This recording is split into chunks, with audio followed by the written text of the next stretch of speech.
Hey, why did YouTube tell me it's Isaac time? Wait, what the fuck?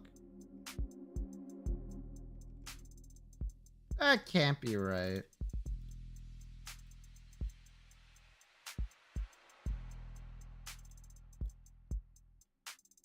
Hello, Raiders. Second stream settings. Oh, what the fuck? It does say that it's Isaac. What the hell? Did I not press save when I went to edit it? Hold on. Wait a second. Don't look at that. That's not...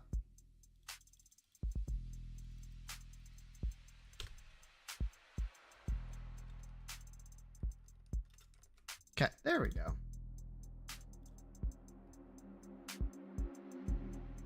Jamie, I need you to go back to Saturday's stream at the end of the stream where I said I would probably play this earlier in the week.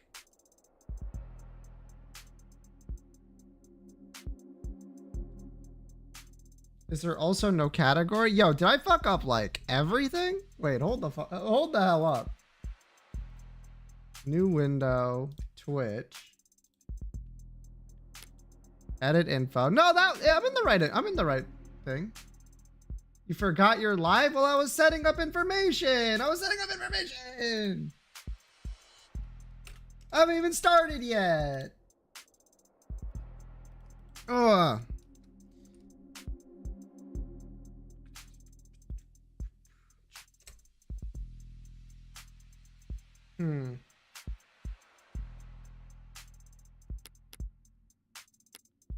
All right.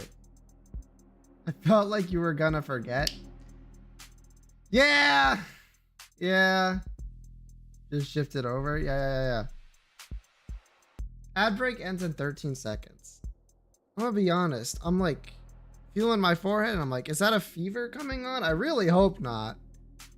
I really hope it's just that it's hot in this room. No, it doesn't. Nah, I'm fine. I'm definitely not getting worse.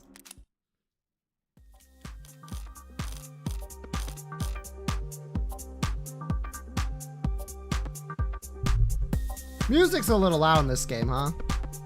I feel like every time. 1 second.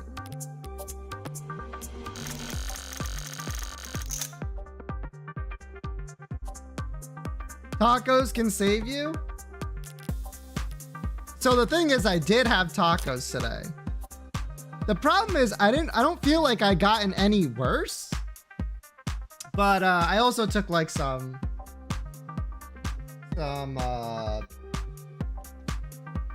what is the term? I don't know if it's ibuprofen or... How did I get here? Person who left Twitch on? Tell me, who were you watching this morning? There's like a few lines. Tacos will save you. I don't know about that. Who were you watching and who did you fall asleep to? They were in Kate's earlier. Oh, well, that's easy enough. If you were in Kate's, she just rated me right now. Like 5 minutes ago, not even. 4 minutes ago, not even. 3 minutes ago. All right, I think I have everything done. You were transferred to Kate and Kate just rated us. True. Hello, Morgan. Welcome. I hope you haven't done anything in the time here. You're looking a bit haggard. How long have you been here anyway? Since this morning. But civilized folks don't call it morning when the streetlights are still on. I feel like I've already read this. I have.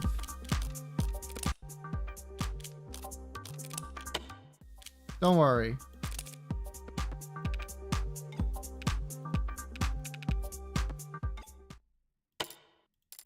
Oh yes, he's lead the way detective. All right.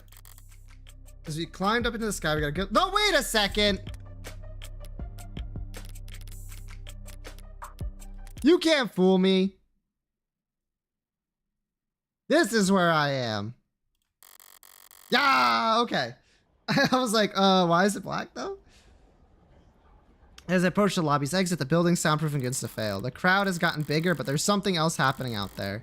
The energy's not panicked yet. but it's creeping up on the tipping point. Are this many people pissed at Noble for selling androids? The hell's gotten them all excited? Adonai, what does that symbol mean? In this rabble, probably something vulgar. Which one? The heart with a bullet hole. I don't know, it's probably nothing. Based on net associations, it appears to be a symbol for the heartbreak killer. That doesn't make any goddamn sense. For a lot of reasons, Morgan, I'm sure. Origin Angel of the Devil. People do like it when that goes live, huh? Why would that freak have a symbol or a following or these whatever these people are?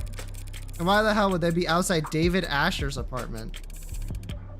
Because Noble's trying to cover up the truth. They are. Those Megs in there are scrambling to shred every document they can. We need to stick together, form a perimeter, and try and catch them while they go to dump the scraps. Sarah, what are you hoping to find? Proof that Asher was killed for trying to blow the whistle. Blow the whistle on heartbreak? Noble doesn't want the world to know that the A-16 is sentient and homicidal. You think that heartbreak is an android? You think whoever did that was human? Noble's advanced prototypes went amok and started killing. Started killing random people. Don't be a lamb. It only looks random. There's a clear pattern as long as you're smart enough to see past the bullshit. Oh, okay. Oh, Morgan! Yeah! This. And how does one see past the bullshit? Stop engaging. Smart kid, she gets it. She's asking the right questions. What the hell are you talking about? No way those victims weren't related. It's gotta be deniable ops. They must have all been in DO together before getting their records bleached. Then as soon as they outlived their usefulness, what are you, nuts? Everyone knows the first 6 HK got to were the 6 prototypes that came before him. Warm android so perfect no one could tell the diff. A bullet to the heart, the only way he could have killed those over-engineered freaks. Everyone's got a goddamn opinion. I see. Stop seeing, start moving. These people are insane. I need some more corn slop, asshole. You think you can be the cyberpunk without ever thinking for yourself? You think it's a coincidence victim number 6 was working on hardcore crops? They're putting something in the food! Those people, heartbreak. This is a goddamn embarrassment. The hell am I paying taxes for if the state can't shut this shit down? What about you, Adonai? What do you think about this heartbreak figure? You're just a murderer. Should be caught and sentenced like any other murderer. So true, Morgan! They must have some reason for doing such terrible things, aren't you curious? Why? Are some reasons for committing murder better than others? They might have experienced trauma or abuse, they might have. Millions of people experience trauma and abuse every day. Millions. Yet there's only one heartbreak. You think that they were just born that way?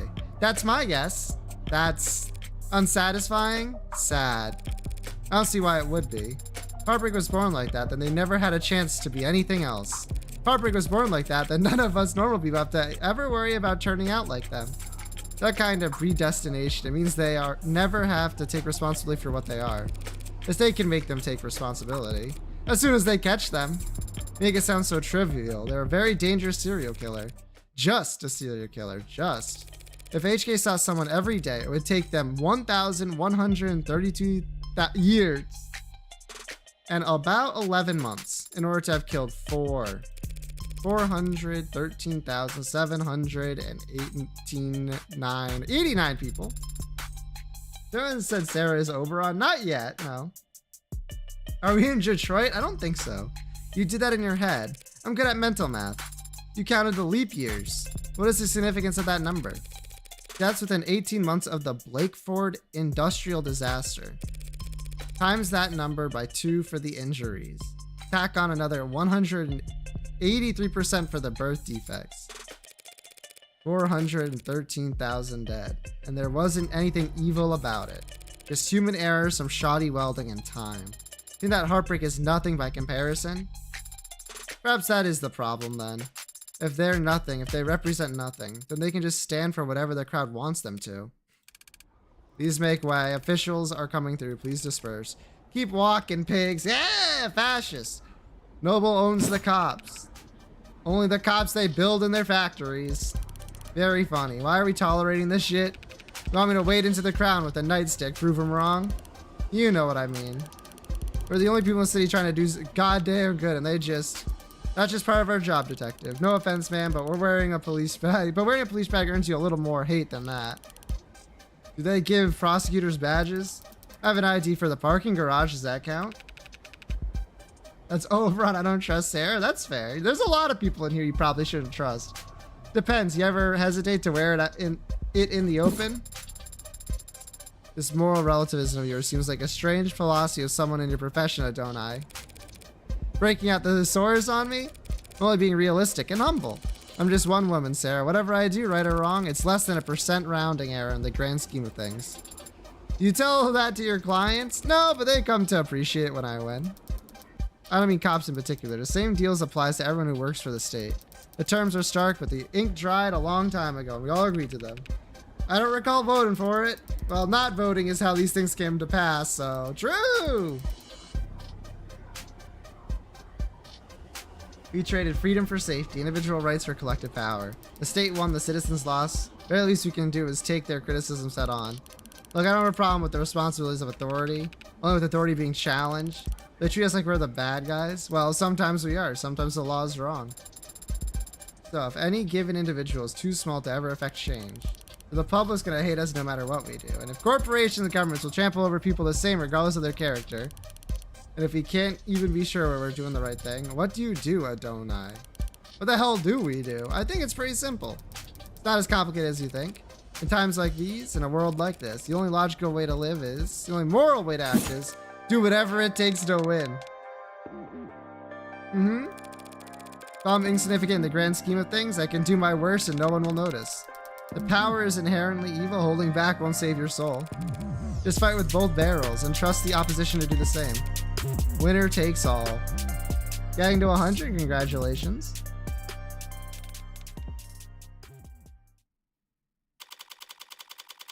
$1 p.m. Let's be honest, 12:59. We walk in there, it's 12. It's 1. Sorry, fucking Gatesfield Memorial. Finally. Oh, thank you. You're a lifesaver. Next time that Bridezilla texts you, just turn your phone off. Chatty guy must have been due to go on break. When he tried and failed to find the witness's medical records, his datapad had the name blacked out. But I'd see that they had Asus Executive 3, more expensive than David, which means they most likely. How did you do that? You need to hold the button to get the doors to close faster. Mashing does nothing. That is not what I meant. There are many others who arrived before us. How did you get us down here so quickly? Well, I didn't do anything. It was that nurse who escorted us. Yeah, but you managed to get a stranger like him to help you with so few words. So little information. I don't think you even gave him your name. Haven't you heard of the golden rule? Of course I have. Treat others how you would want to be treated. Wrong. Treat others how they would want to be treated. He wanted someone that he could vent to. He wanted someone to pay attention to him, and he wanted to feel appreciated. Which meant he'd be eager to help given the chance. Even just reading someone's mood is quite difficult. How can you know how another person wants to be treated? There are no mind readers. No one can ever know anything about what anyone's thinking. Maybe not even themselves. Doesn't matter if they're your parent, your twin, your lover, it'll always be a gamble. That is not a very comforting sentiment. Well, I think it's fun. Only because you're good at it. How did you get good at it? Same as anything. Observation and practice. You must have been observing and practicing for a very long time then. Some would say that. So we proceed down the hall, bear left, look for the 4th door. I'm gonna open the one that says morgue on it. Huh? Oh, hey. Come on in, don't just stand out there in the... Cold wouldn't be accurate. Sorry about the chill in here, but I run a little hot. As you can see, my roommates never complain. Yumi Sato, medical examiner. Dr. Sato, just the lady I wanted to see. But I didn't expect that I'd get to. That day they signed a medical examiner and not some ad or junior memes. Oh, you can just call me Yumi, and you're Morgan. I represent the deceased. Deceased? Oh, the deceased, Asher D. Wait, really? That's weird. I thought this time slot was scheduled for a group of noble PR people who... I know! Weird, right? Well, what the hell do I know? I was getting tired of hosting Megs anyway. Gotta finish typing up this report before we can top shop. But in the meantime, feel free to make yourself at home. Read. What's this hospital getting renamed? No, guess it's some other hospital that got snapped up. Hospital named to thank Icaria family. Icaria.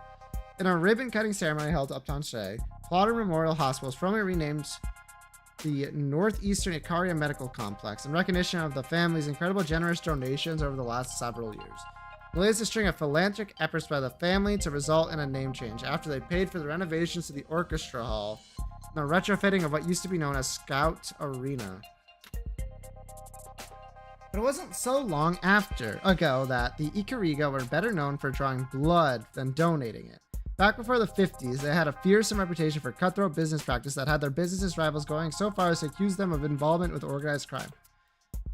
Renigen Medical over 25 years ago, its substantial sale in Korea have moved out of the business world and out into the upper echelons of society that are sometimes mockingly referred to as neo-bility. A generation of newly minted aristocrats born from the unique and chaotic environments of the mid-21st century in the Red Decade. When asked about her opinion on those who label her family House Icaria at the hospital's renaming ceremony, Renigen board members Mirai Icaria had this to say: in this country, anyone can make a name for themselves so long as they're willing to put in the work. Yeah, okay. Mock new money all you want, but the truth is that success is all about reinventing yourself, and the only ones comfortable with that are... Yeah, okay. Guess they weren't always the same line of work. Now they're plastering their name wherever they get themselves a...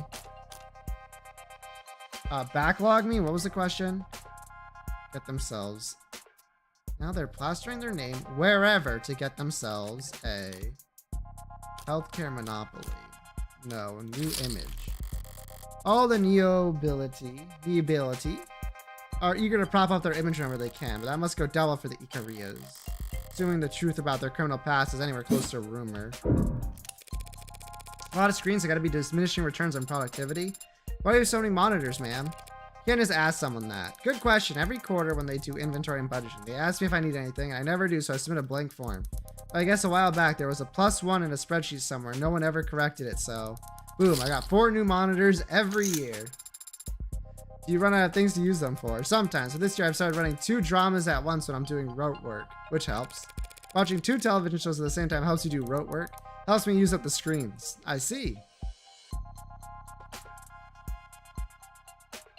Nothing on the ceiling. Are these dead bodies? One would hope so. I only meant that. I'm surprised to see them stored here. There's a backlog, which suggests a higher murder rate than the public data would lead one to expect. You only examine bodies for the police, doctor. Zoomers in their screens? True. Oh, I wish. Now, most of my job involves confirming COD on natural deaths for insurance adjustments. Insurers want to blame the mod for failing. Mod makers want to blame the stiff for not exercising enough. Bellamy says the company insurance plan would pay for mods, but not a gym membership. Yeah, that whole wall there is suspected defective liver mods, suspected leaking internal bio batteries, suspected CCIC. Climate change induced complications. You can prove that climate change contributed to an otherwise natural death? Very, very rarely. If it can be proved, what does that mean for the family of the deceased? Plus or minus 14% on the life insurance payout. I mean, it's most of what I do, and I don't dislike my job, it's just... So much of what I do just boils down to telling a bunch of cheapskates how to split the dead man's bill. Enough to make a homicide feel like a breath of fresh air. She finishing up over there? Right, okay, so what's up? Thanks for your time, Dr. Sada. My first question would be, what was the cause of death? Oh wow, hi there, cute android. I didn't even realize it was. Really cute. The skin is, that's remarkable. Even just looking close, you can tell they really are warm. Still not quite human body temperature, but they've come a long way. The early gens all looked flush. Felt like they were always running a fever. They ran like it too. Even 2 years ago, the average warm android only lasted, sorry, but the circumstances surrounding this particular case call for expendicity. Right. So what can I tell you? Cause of death. We're able to determine the cause of death. Well, cause of death, sure. We got that much figured out at least. Why doesn't that sound particularly reassuring? Dr. Usher died of respiratory failure. Okay. Not enough oxygen in the blood, not enough blood going to the brain. Root causes being widespread depression of the central nervous system. What would the symptoms be? What would it have looked like? Lightheadedness followed by dizziness, then headache, slurred speech, exhaustion, loss of consciousness, and finally respiratory arrest. Report showed the EMT tried intubation, then resuscitation through electrical stimulation repeatedly. By the time we got to the emergency room, they were desperate enough to attempt direct artificial blood oxygenation, but it was too late. And you're certain of all this? Oh, well, most of it, sweetie. Most of it, yeah. It turned into quite the puzzle, and I'm used to having more pieces to start with. I was surprised a man as rich as famous as him didn't have any kind of biomes. His file shows he wasn't a viable candidate for modding. Yeah, that's right. Without that kind of first-hand tech, we don't have nearly as much data as we'd like. He was extensively monitored from the moment the EMTs arrived. We're very certain about our conclusion. Found anything else unusual about his body in your examination? Cuts or bruises? No injection sites, nothing in any cavities. Nothing at all, huh? He's mentioned a tox screen? Yeah, that's the thing. They ran a tox screen when he was first arrived. Typical diagnostic intake procedure. Based on the emergency call, they figured he must have overdosed on something, but the tox screen gave them nothing. After he died, we performed the broadest screenings possible. Nothing. So you're forced to conclude it was a natural death? I didn't give up that easy. I took blood samples and compared their makeup with what was recorded in his previous medical history, and I managed to isolate a single, non-naturally occurring chemical compound that wasn't there before. What was it? Some exotic toxin from a different hemisphere? I wish. I read through every available database we have access to, even a few I only sort of have access to through some friends. Not only does it not match any known poison, it doesn't match the chemical makeup of any registered compound. So a designer drug, huh? That seems to be the best explanation. What the hell did you do, David? You said it didn't match any registered compound. What about compounds that aren't registered? Those friends of yours, private sector folks? Yeah, and pharmaceuticals. If one of them patented a new compound, a new drug, what would keep its formula from going on the record? In the private sector, intellectual piracy is the norm, so you're expected to protect your research aggressively. Patent first, find a use later? Yeah, patent would have to at least describe your compound in brief, but depending on what country you file in, I've heard it can be considered prudent to keep the actual chemical makeup off the record. Smart, using international IP laws as your own personal minefield. How so? Whenever you're ahead, patent as much as you can, as fast as you can, but bury the formulae so no one knows where it's safe to walk.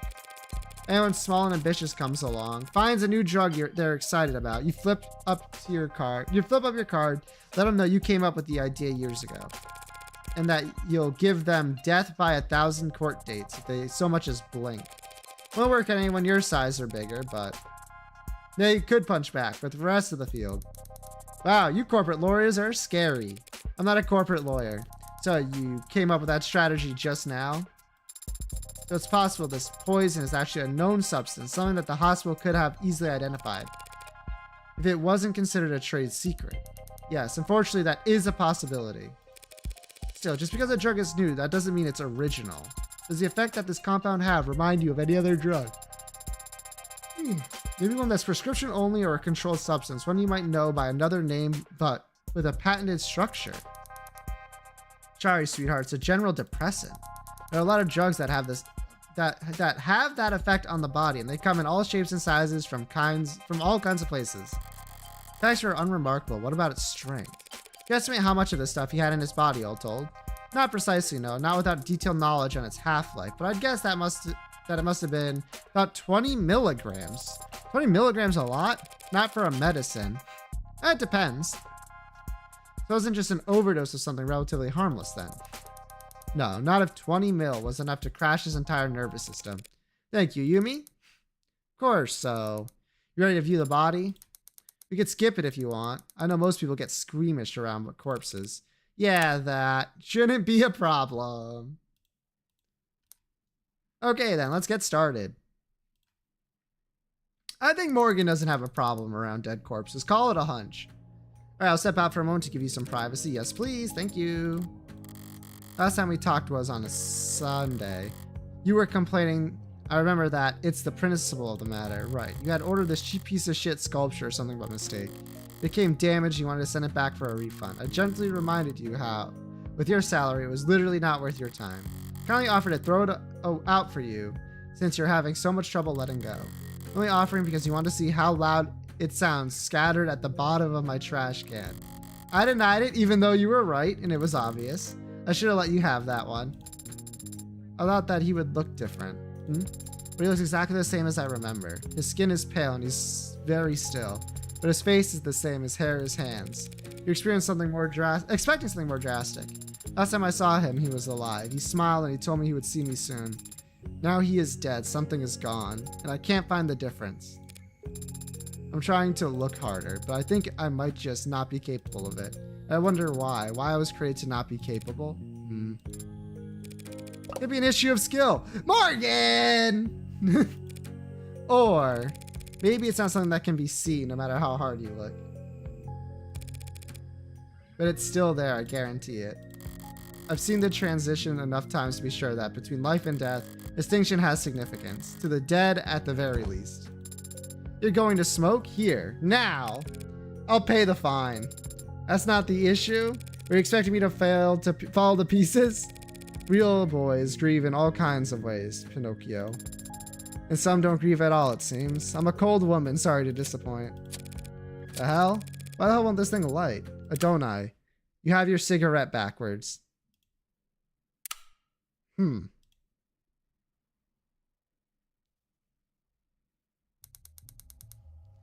Alright, that's back in a cold storage for him, so need anything else? You sent me the chemical makeup of that compound you isolated? Sure. For what it's worth, just let me...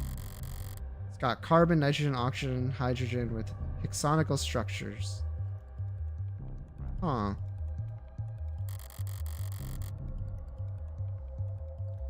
So it's organic, but there's a number of metallic elements too. Very similar to the chemical makeup of a depressant drug.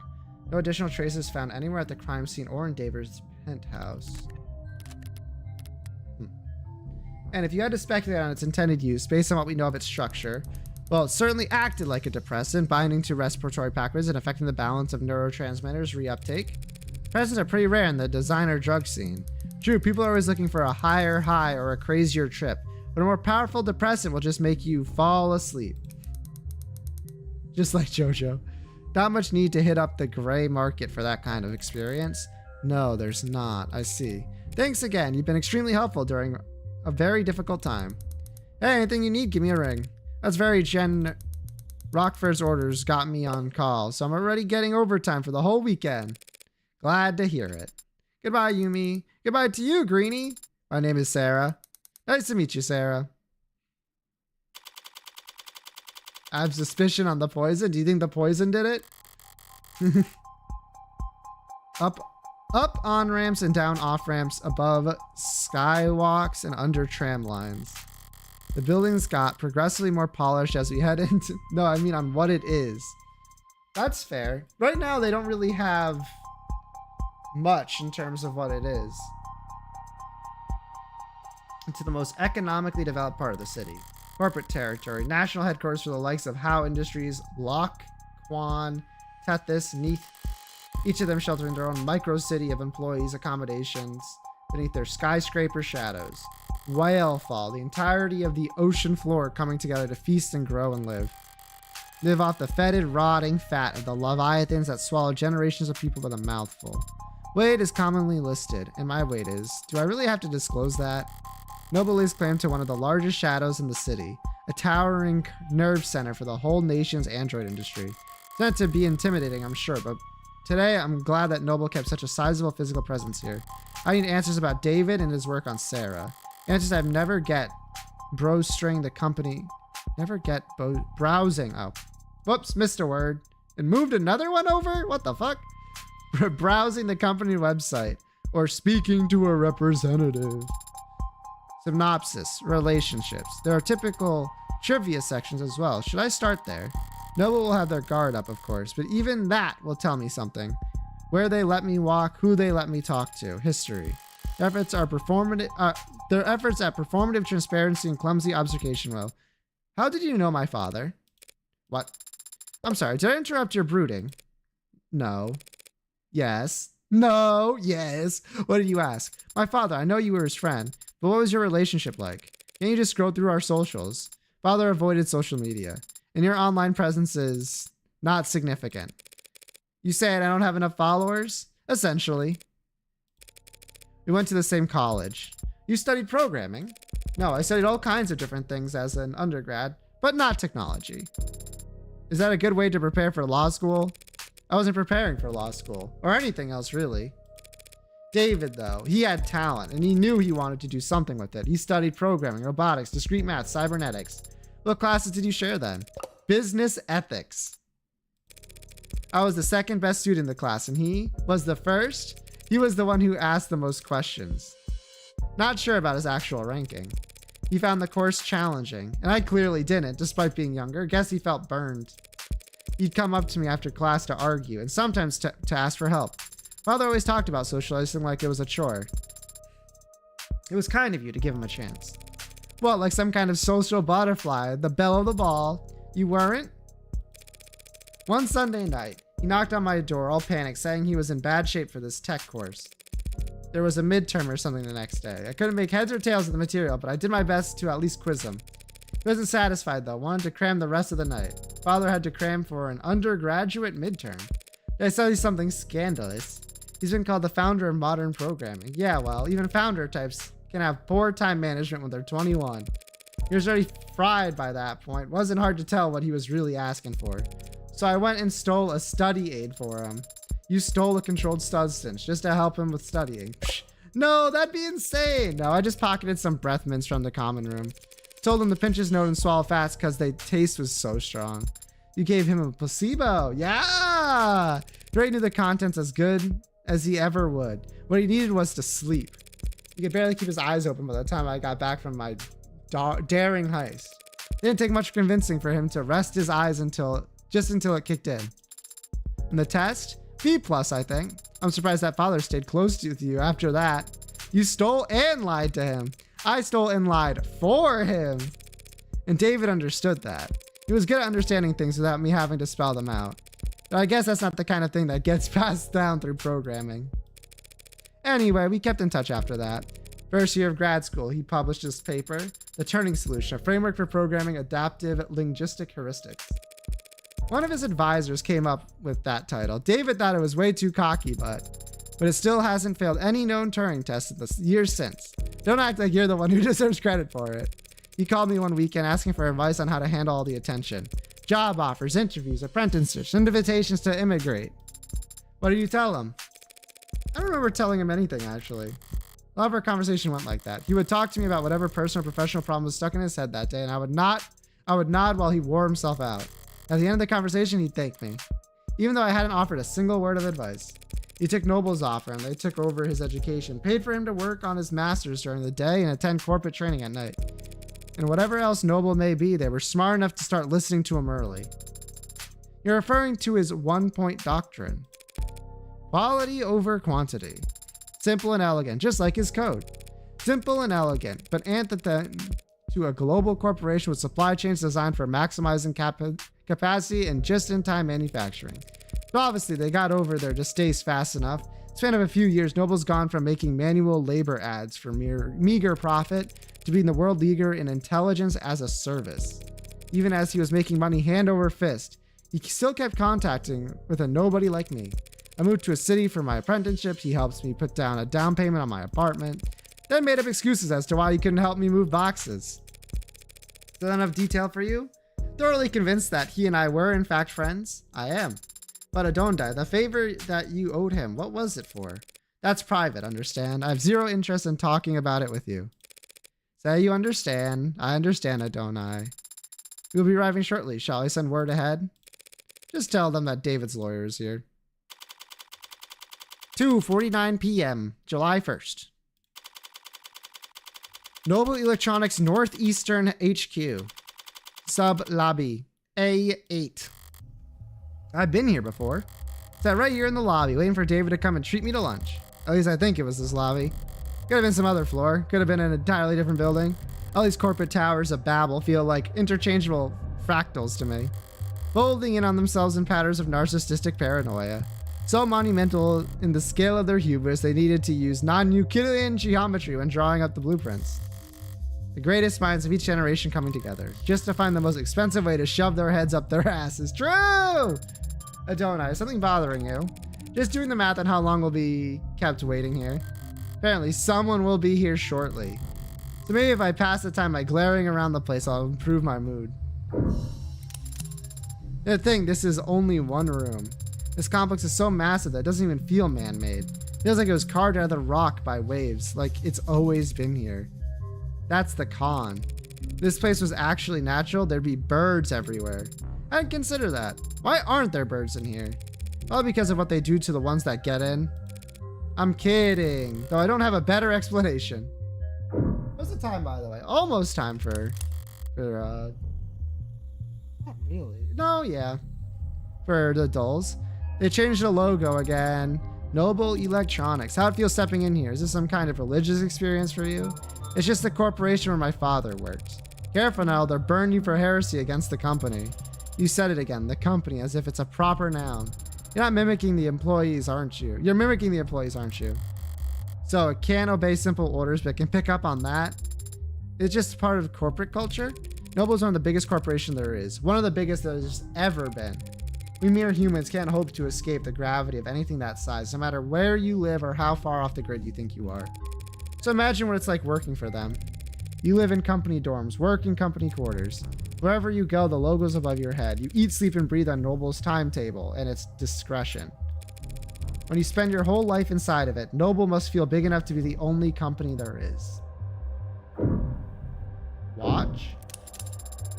So much energy, so many people. Also intent.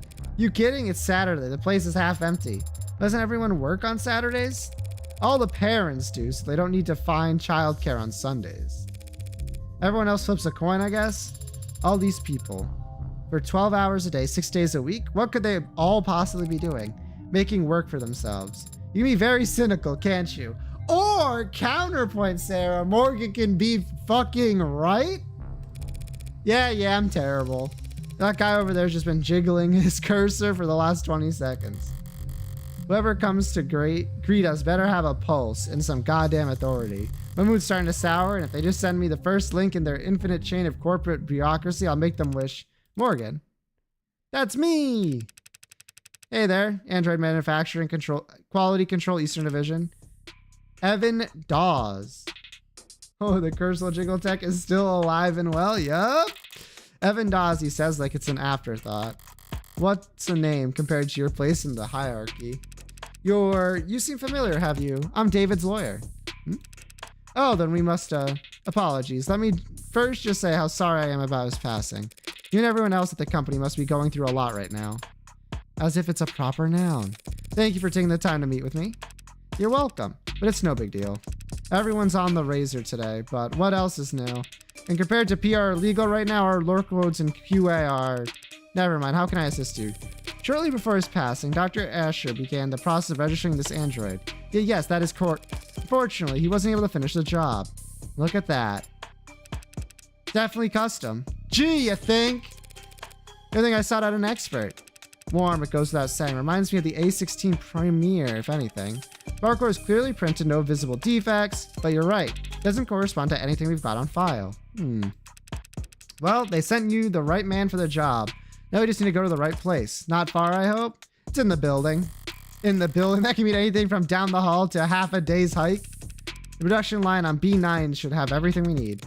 You do manufacturing inside your corporate headquarters? B9's a fully functional production floor, but it was only built for demonstrative purposes. New clients make deals upstairs about how many and in what shape or size, and they come down to the basement to see how the sausage is made. They have enough money to build a fake factory just for guests? Smart! So long as you're giving tours, why not and not get smart so long as you're only giving tours and not giving away company secrets. You don't need to worry about that. We take intellectual security very seriously around here. The android sausage, no kidding, there are 11 cameras on us at the moment, that I can see. And who knows how many pairs of modded eyes are aimed our way. Clearly, nothing happens here without the almighty company knowing about it. If they try to claim ignorance about anything, it's gonna piss me off. Sub-nerd rainbow worm? Oh, you're so right, and it's a good time for it. Damn, you usually tell me that on like a bad time.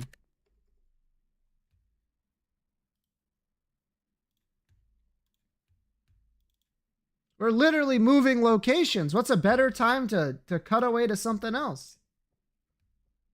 You know what I'm saying? Doodles. I said I would die for Sarah, I think.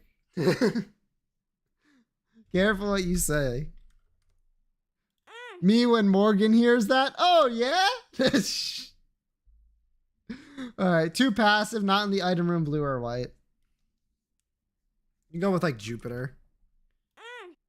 Checks Planetarium. White, Repentance. Fuck. Fuck! Okay.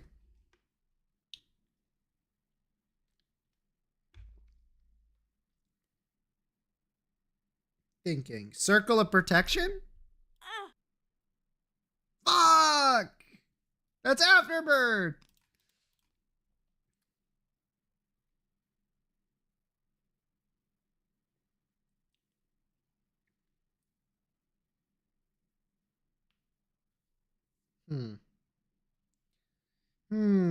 Secret room shop unique is what I'm thinking. Could be something like Dad's ring? It's a ring of some sort. Mother's ring? I thought that had white on it. Fuck. Soap? I think that's tier 3. I know that doesn't seem like it would be tier 3, but I think it is. A theme? No.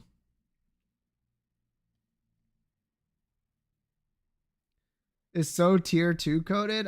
You're right, but I'm pretty sure it's tier 3. Compound fracture, I believe, is in the item room. Divorce papers? Okay, I could see divorce papers. 3 again. Not boss room. It is red or white. Black hearts, damage stat, pills. Black hearts, damage stat, pills. This is just false PhD. Yep. Okay. This is only quality 2? Huh. I mean, I guess. Honestly, it seems like a much better item than that, though.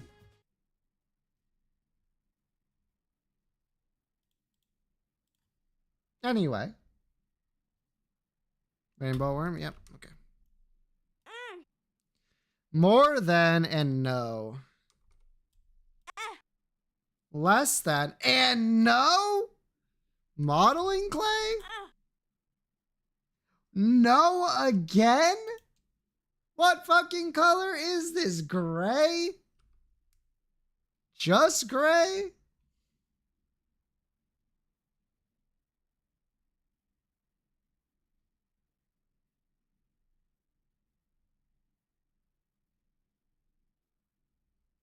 Yep.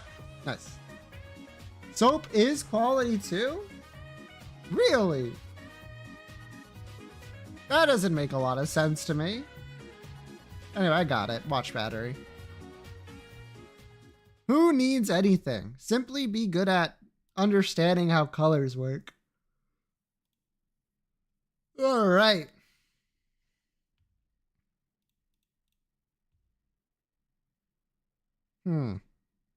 Wait, that's a problem.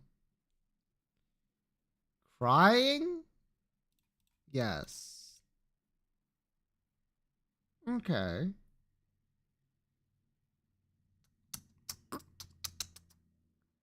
Probably like secret room, but I don't know what's in the secret room. What the fuck does this have to do with anything?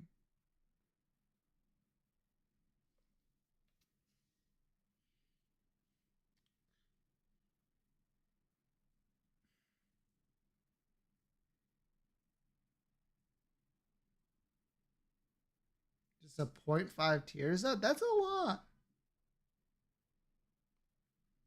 That's a lot.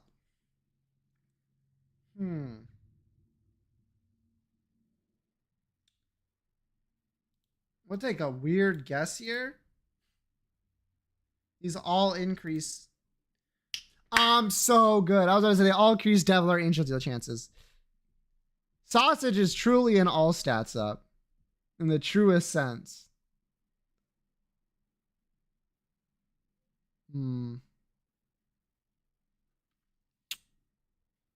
Huh. I don't know how else to put these.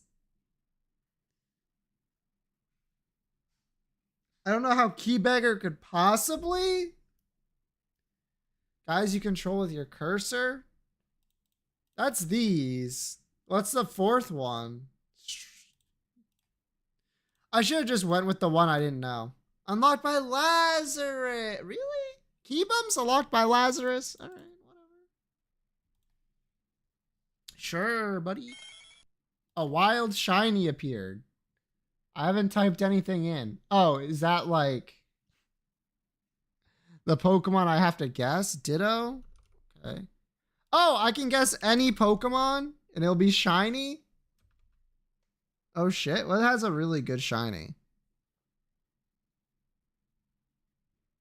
Wooloo? Wooloo does have a really good shiny.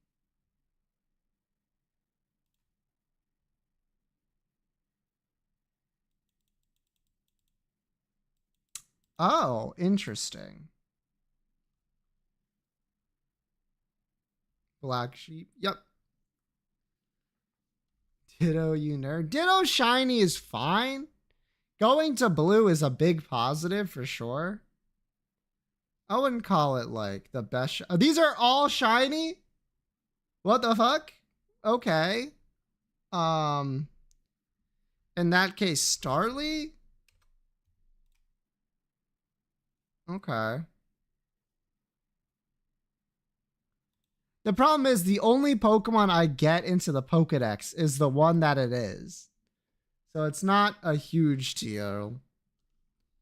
Please don't be Hoot Hoot. I hate the shine. Oh my fucking god.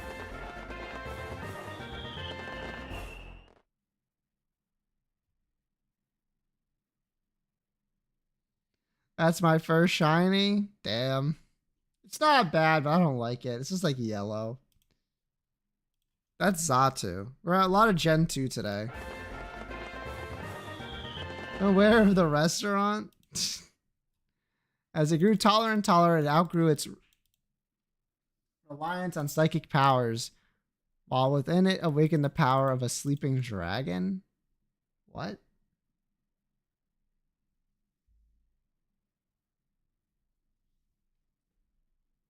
Oh, it's Executor.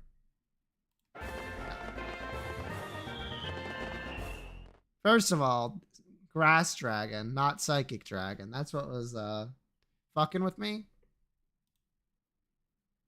Okay, that's just Miraidon. Like, you can't show me like literally like part of Miraidon and be like, what Pokemon could this be? Percival, nice. Darn. It's Wednesday, so this one's gonna be a little tough because there's like no information. Had not been in the bathroom. Okay. Brown eyes stared at a heavy painting. Okay. Okay, that's all the info we got. By Viscount Eminence brought a rare vase. 50% chance that's true. An abstract statue was in the entry hall. Okay. Do you want to know what I think? Viscount Eminence was in the entry hall.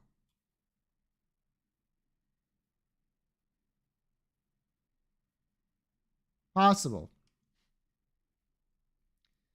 Except not really, but it totally is. Part 3 of what? Okay. Oh, you know what, Yoshi? You're really good at choosing who's lying here. Just name someone. FGO, there's more info next week. Yippee! Game not dead? Who's lying here? Nope, it could be any of them. One of them just happens to be lying.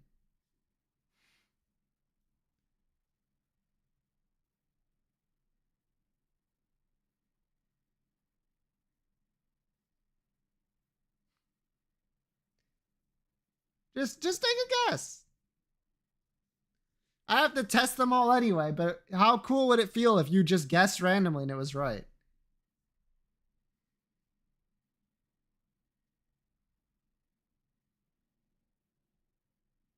Which is why you saying so much. Also, give me a second. Wait a second. I think I might be able to figure this out myself as well.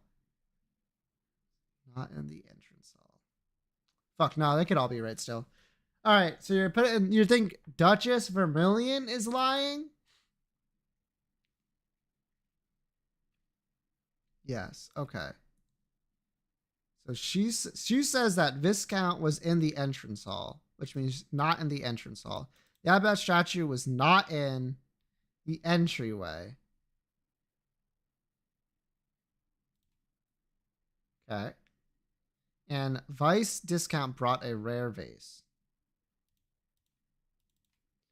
Now, does this all add up?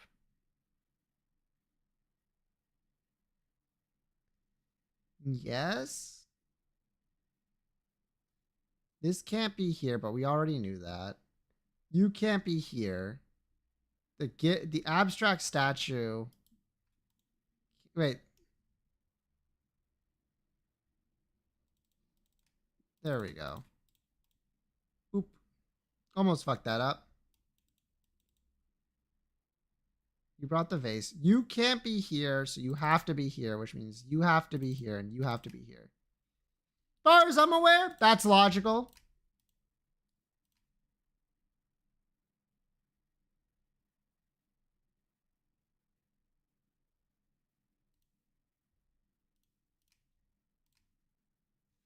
Bam.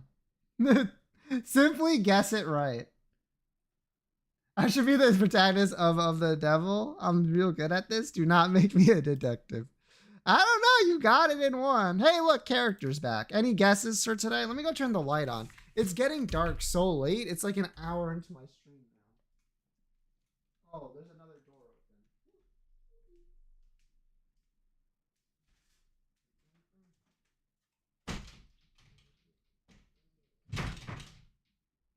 You can probably hear that from all the way over there. That door's a little bit annoying to have to close. Rainbow worm? You know what? I could try rainbow worm. Here we go. No. Does it work with electricity? No. Is it bigger than a foot? Don't know.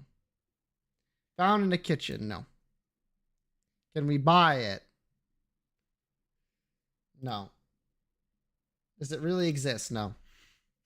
Video games? Yes. Weapon? No. You can for 5 cents? We're not talking about in a shop. Not from Minecraft.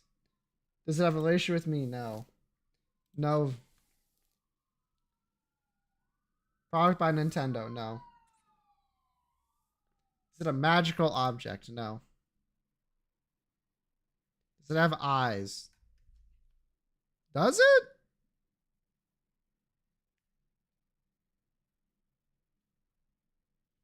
Yes.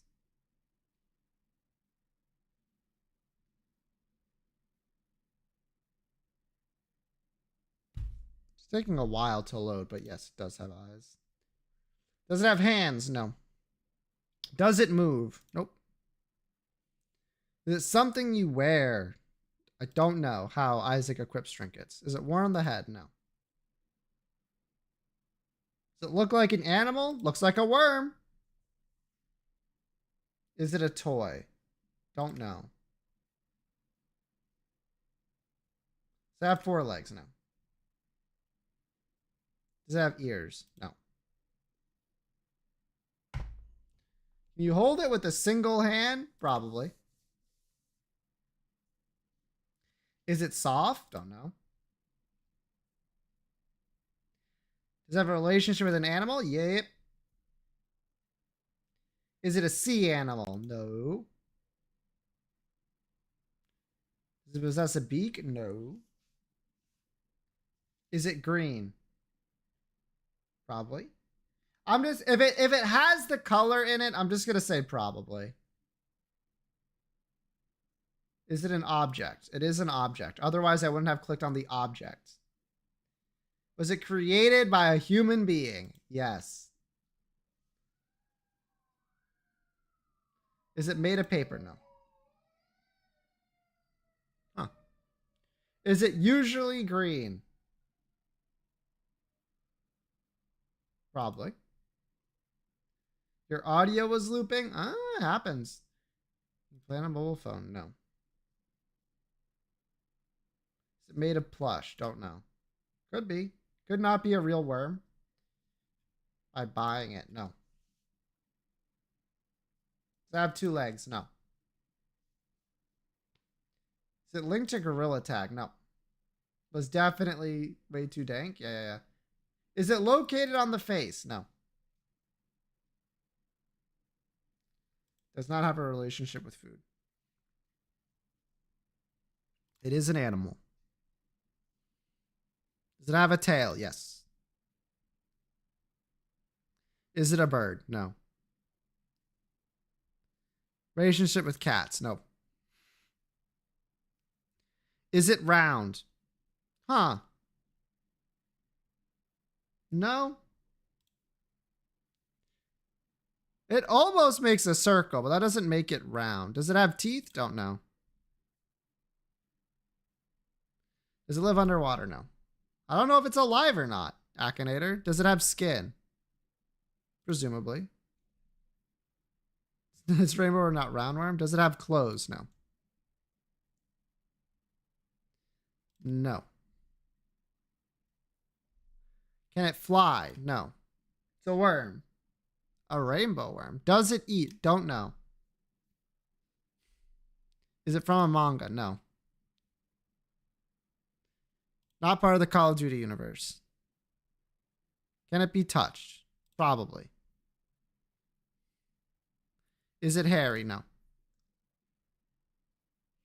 Is it a reptile? Yes.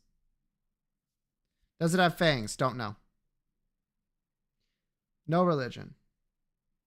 Did nothing with that info. Yep.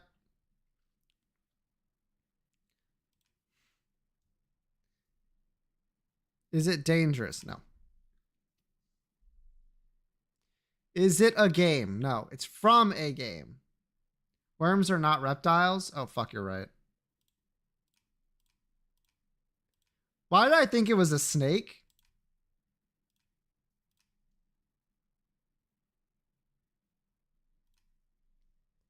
Not that I think that makes him get it any closer. Yeah, he's going back to the questions he asked before. You're like 80% of the way there. Is it dangerous? No. No. No. People like Rainbow Worm. It's not a game. Female? Don't know. Might not even have a gender. Is it usually yellow? Probably. Can it be dangerous? No. Is it a farm animal? No. Nope. Not a snake, by the way. Does not have wings. Nope. Nope. Nope. Don't know. Nope.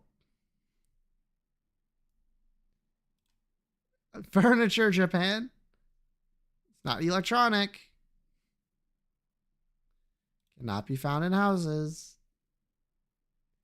Did not exist in 1945. Yes.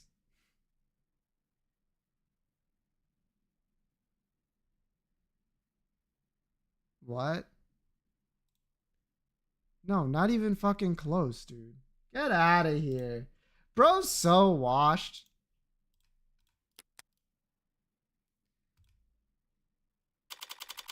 (3:08 p.m. July 1st. Bro did not know Rainbow Worm. Noble Electronics, Northeastern HQ. Basement floor 9. It really is fully furnished down here. I don't want to take up too much of your time. I was really ready to see all this in person, you know.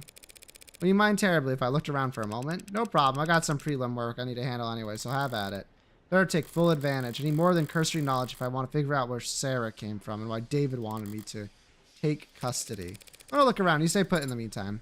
Don't I? Wouldn't want you to lose yourself among the the rest of the merchandise. The hell is this? Need some kind of bonus with a coffin. Sarah was snapping in. If Dawes does quality assurance, this is some kind of android calibration device. Probably what he'll use to register Sarah. Looks a little...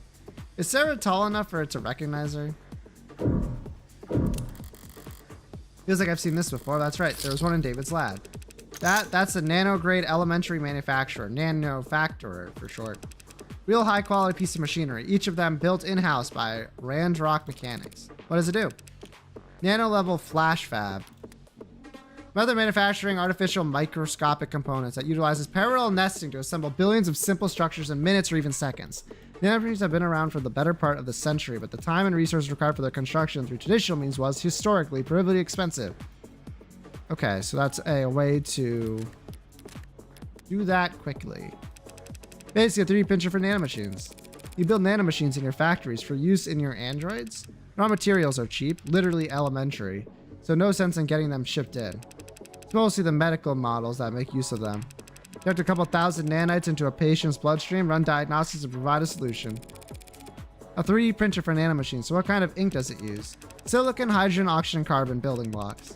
They feed into the nanoprinter and it assembles the machine particle by particle.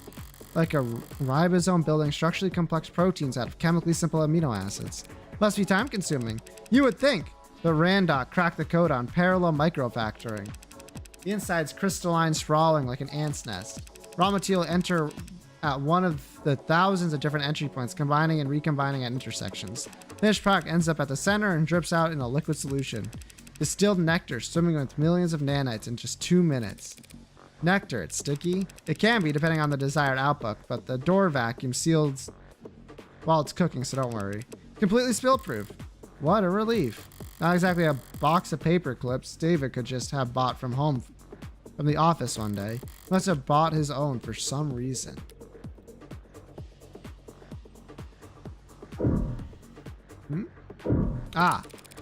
What's being built out there? Our top of the line brand new bestsellers, the Animate 16 Warm. Looks kinda cold out there. We keep the factory floor refrigerated.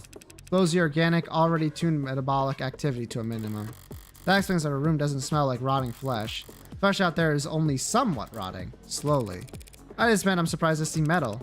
Well, all the A16s have alloy endoskeletons. The organics are layered on later in the process.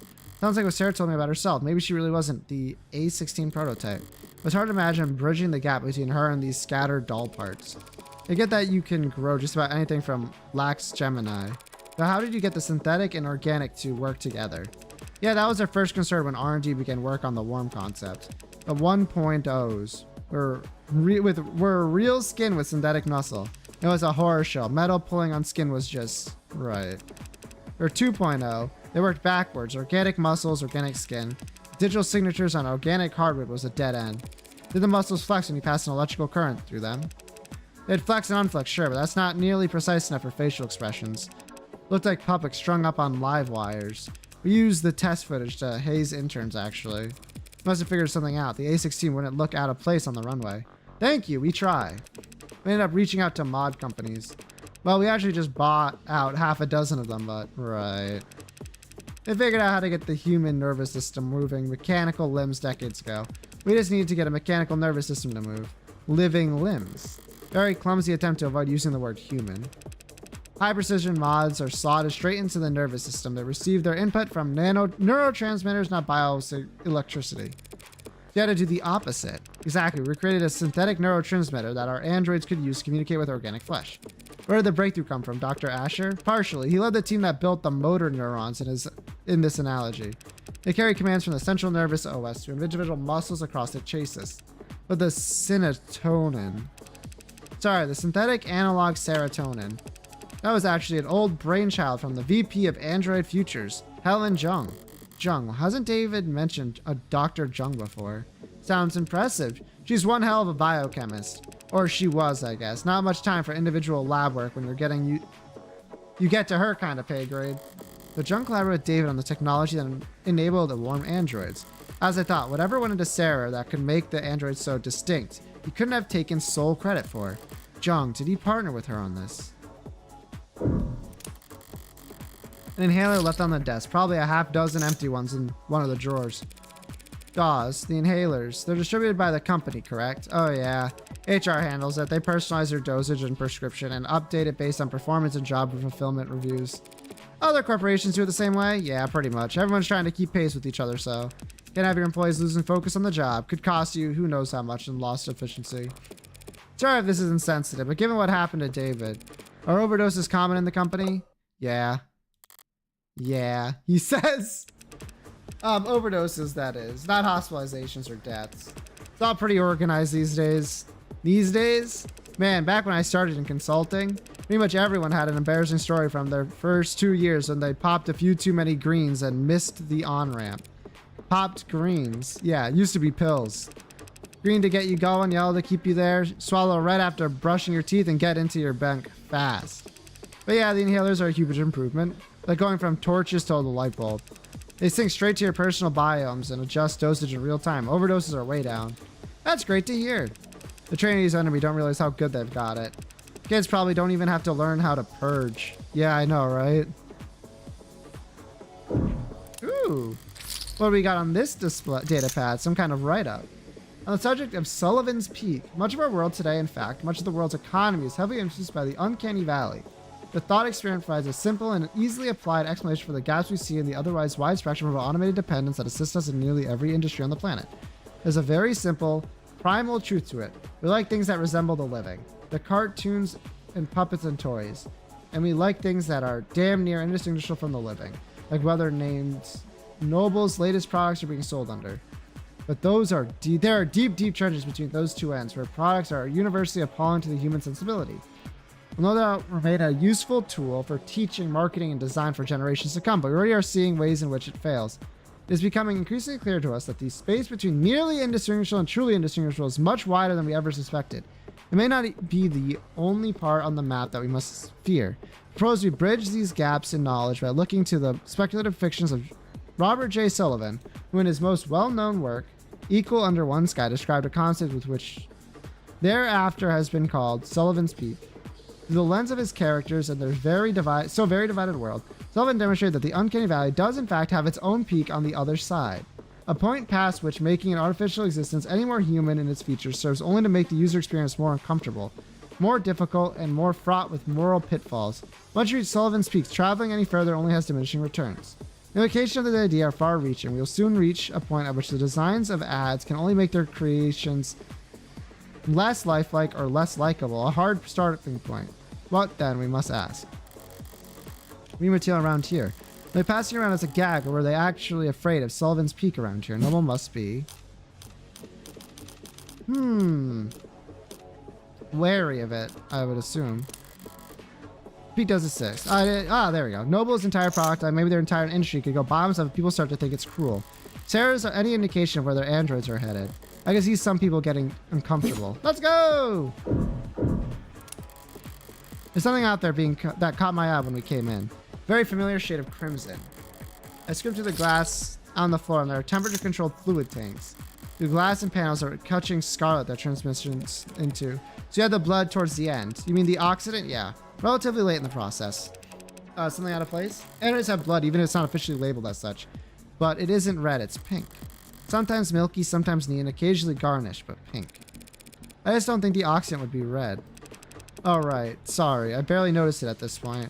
The color's natural. It comes from the biomanufacturing process. The chromophage out there removes the byproducts, the waste, the excess pigment, changing it from blood red to psycho pop pink. Without the chromophage, our android's flesh would come out looking all the wrong colors, haha. That may be true. It probably isn't, but it may be. That was a simpler explanation. Blood is primal. The sight of it carries weight. They change the color of their product's blood so that when an android gets a bottle broken against its face, no one bats an eye. All done? You ready to get to the ads handled? Thanks for humoring me. You have you step into the scanner, as he says. Understood. Right, then. What are we looking at here? Whoa. There's a lot to unpack here. We theorize that it may have been Asher's pincushion. A pincushion, huh? That would explain some of what I'm reading here. What language is that on the screen? Tess. You know, Tesseract. All Noble products and, well, pretty much all products period are programmed in Tess. Easy to read and write. Stay compliant. Now this model, what's it go by? Sarah. This Sarah model. It's got everything the 16 line has, that's for sure. Organic skin, hybrid muscles, advanced facial processing and emoting. But there's a lot crammed in here that's still in development. Like in the idea phases. Solar cell, hair strands, decentralized redundant power, mental and physical overclocking with extended tolerances. Data storage so large I can't. No, wow, he had to measure it using. Hell of a poker face. Wait, decryption and signal hijacking, that's hacking? Essentially. Does that mean it can hack its own tenants? Oh no, that's unthinkable. Literally, for an ad. For an ad to break its tenants would be like you stepping into traffic or dropping a baby. Even if you're physically capable of it, it's not something you would ever choose to do. Some people do walk into traffic. Psychotics, addicts, the mentally ill, does that mean there are androids? Well, no, there aren't crazy androids, so yeah. I guess my analogy doesn't hold up. That's okay. So it can't hack itself, but it was given the ability to hack other systems. The industry line is that such a capability could be an option in certain emergency scenarios. Breaking through the firewall and encryption of surrounding electronics to broadcast directly to the police or military channels. Speaking of military, this musculoskeletal setup is drastic. I've never seen this on a consumer model. Can you lift a car or something, Sarah? Most cars. It would depend on the center of gravity. Lady, this Sarah could wrestle a public disturbance walker and come out on top. Those stomping behemoths they bring out for riot suppression. In terms of computational ability, the estimate says that can't be right. Look, Dawes, I was actually hoping you could tell me something about the software or the metadata. Who worked on it and when? Ah, right, okay. Well, that's unfortunate. The editing logs have been purged. That doesn't sound very above the board. Sorry, I can't tell you anything about who worked on Sarah or when. Any chance you can restore those logs? Not here, not with this machine. Any of the computers that were actually used for programming this model. Any ideas where those would be? Sarah? I cannot answer that question with any accuracy. Had a feeling you might say that. Ads, right? Sarah, I can tell you that the code is unique. There's hints of the A16 in there. A few of the same conclusions, it says. Dr. Asher, whoever, took very different paths to get there. Sarah has even less in common with every other android on the inside. Sorry, didn't expect to hit a dead end here. Not at all, you've been very helpful. We still get the registration done. Yeah, no problem. We got the software and forms all set up here. Can't you let a new business partner bring one home fresh from the oven, you know? Oven? Gross. Alright, a few basic questions then. Who's going to be the official owner of this unit? She is. As it says, unless the will disagrees, it's my responsibility. Right then. You fine with the designation Sarah? We can set it to anything you like. Well, actually, never mind. Sarah will do fine. Okay, this part's all standard. Civilian model, address, contact information. Can I get from your crumbs? Do you want to reset to factory defaults? Could clear up a lot of quirks. Not right now. Last thing then is the grading. I'm reading 23 tenets here. Nothing too far out of the ordinary. 23. That's higher than I expected talking with it. She seems more malleable than that. Don't blame yourself. Guessing tenants count from outward appearance has become a crapshoot. Not like it used to be. Used to be they only had 3 tenants total and every unit had to have them. Then came the first accidents and the first lawsuits and the hearings and the legislator and the demands for more tenants. A tenant making sure ads can't endanger the state. Tenants stating that ads wouldn't divulge private information without prior consent. There was a campaign calling for a tenant to weigh child and adult lives equally during risk assessment. There was a campaign calling for a tenant to do the opposite. Companies want their assets covers, customers want guarantees. There's never much incentive to deny a requested tenant, so the list just ballooned. Till the military entered the market in full force. You sound like you don't approve? I don't want to go that far. They needed their ads to be able to pull the trigger when ordered to, without clearing 5,000 lines of bloated, hard-coded decision points to get there. I get that. But since the armies are the only ones using tech with bare minimum tenets, all the best, least cluttered, most elegant code is only used for war games. It's not very romantic. Well, not like I was on the jury. Department of Advanced Defense Projects versus Zenith Dynamics. Supreme Court sided with the military's request and set new precedent that every other army around the world would race to meet, taking tenants from mandated lists at the root of every ad's source code to a choose-your-own checklist. It's funny, ads are the most tenants. They're so locked up you can't even have a conversation with them. And outside the armed forces, the only ads with single-digit tenant counts are just vacuuming floors. The most impressive ones, like what you've got here, fall somewhere in the middle. Sorry, went on a tangent there. Only thing left is the evaluation. What gets evaluated? Total financial worth for insurance purposes. Yeah, the insurance companies made sure we had very accurate algorithms for this. No room for human error, they insisted, with no sense of irony. Wow. I mean, I knew it was custom, but what price could they have possibly? That's a lot of digits. You should know these formulae are pretty conservative with their estimates. Stingy, even. If Sarah's really David's last and greatest work, they say some things are priceless, but when you force an insurance algorithm to pick a number, try not to get any scratches on it, I guess. You spoke differently back there, With thoughts, you spoke like he did, it seems. Like I copied his accent. You seem to mirror his effects, his tone. It's called being friendly. Oh, thank you for the follow, Lugnug. What's your point? It was just an observation. You can choose to keep those to yourself, you know. No tenant required. Why were you so concerned about registering me in the first place, don't I? The same reason I wouldn't drive around in a car without a license plate? Any cop or even just a well-placed camera could have spotted your barcode and seen it wasn't set up with any actual data. And then they would have arrested me, and then they would have thrown me in the slammer. No, they wouldn't have arrested. They would have arrested me and put you in an evidence locker. Android can't get arrested. People get arrested. Property gets seized. And then smashed. Great, you put us over the weight limit. I did no such work in counselor. Your presence has been requested on the upper floor. Who's asking? Vice President of Android Futures, Helen Jung. Shouldn't have assumed I still had the opening move. Tell her I'll be right up. I'll redirect your elevator now. Taking control of the elevator is very convenient, forceful. This is the single most singular object on the planet. It depends on what you define as a singular object. I'm sure the building is literally worth more with all the shit in it. But that's not, I don't think you would count that as a singular object. Noble wanted to shut me down. They wouldn't bother to be subtle. I suppose they could simply refuse to cooperate. Or just let the elevator drop.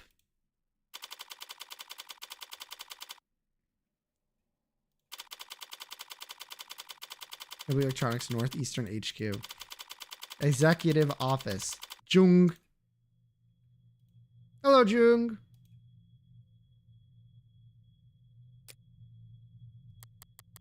Right. Speaking first is a sign of weakness, is it? And here I thought I could avoid wading into the swamp of corporate pretend power dynamics. Just fucking end it. I don't have time for this inverted staring contest. Enjoying the view. I always like this time of day. Not too muggy for you? No, I never liked a clear blue sky. It always seemed cold to me. You're in luck. The sky gets more colorful every year. As the air quality drops. Childish, isn't it? Marveling at the small sheen of rainbow dancing on the surface of a massive oil spill. Apologies for waxing poetic. It's been very unusual 24 hours around here. Dr. Jung? Just Miss is fine. Miss Jung. I get the feeling you didn't bring me up here to talk about the weather. No, I brought you up here to express my condolences. I'm very sorry for your loss. Thank you. Though I could say the same. I know you and David worked together for many years. Yes, we did. As much as I'd like to just drop everything and process, the company wheels don't stop spinning for anything. Or anyone. Was Dawes of any help? She sent him. Trying to be helpful or just trying to control the narrative?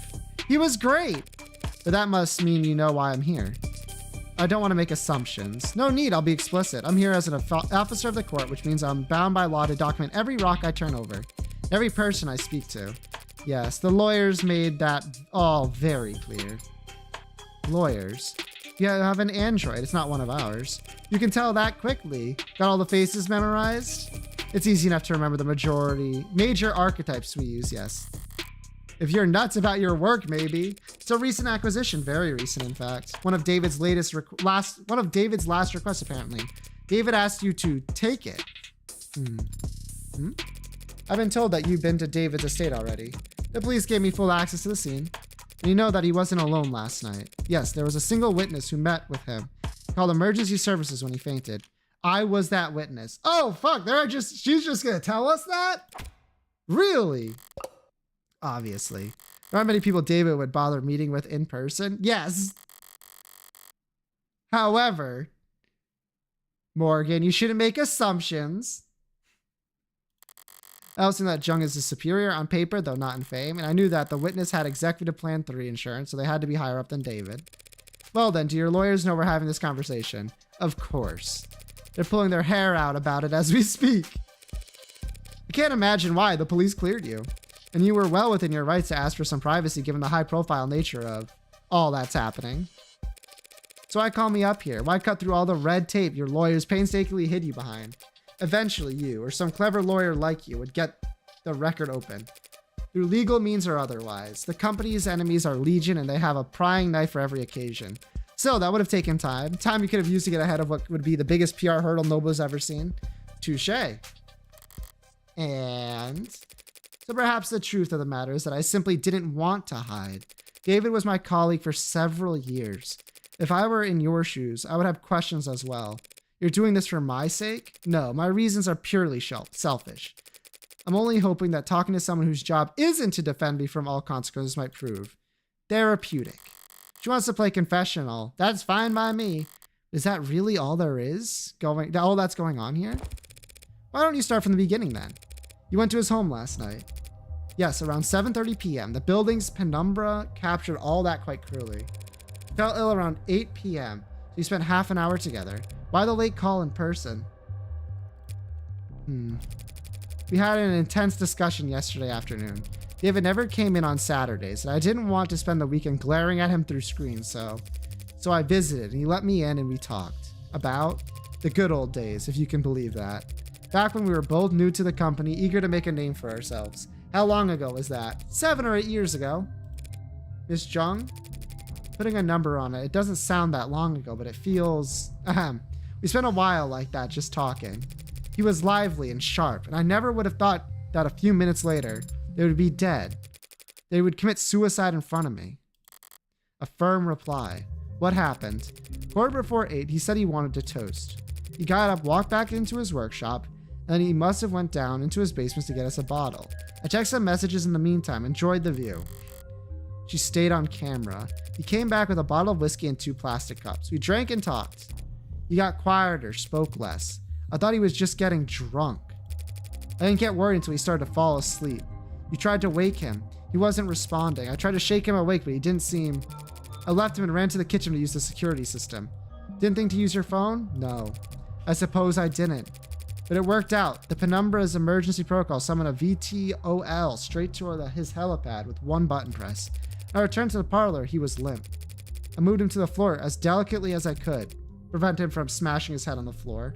He had a heartbeat, but I just did what I could until they arrived. You went with them to the hospital, I take it? Yes, they insisted. They checked my vitals and ran a talk screen, which came back clean. So did David's, for all the good it did him. I wasn't paying close attention to what they were saying at that point. And I'm sure they ran through every step of the CCE SOP. That's what they're paid to do. He seemed certain that it was suicide. Yes. Why? As I said, he got quieter as time passed, and he spoke less. The last thing he said to me, the last clear thing he said, was that he was happy ending it here. Said he was content. If she's telling the truth, fuck. Either he knew he was gonna die there, or it was suicide. Both of them being like functionally suicide. Which is fucked. And he downed his glass after that.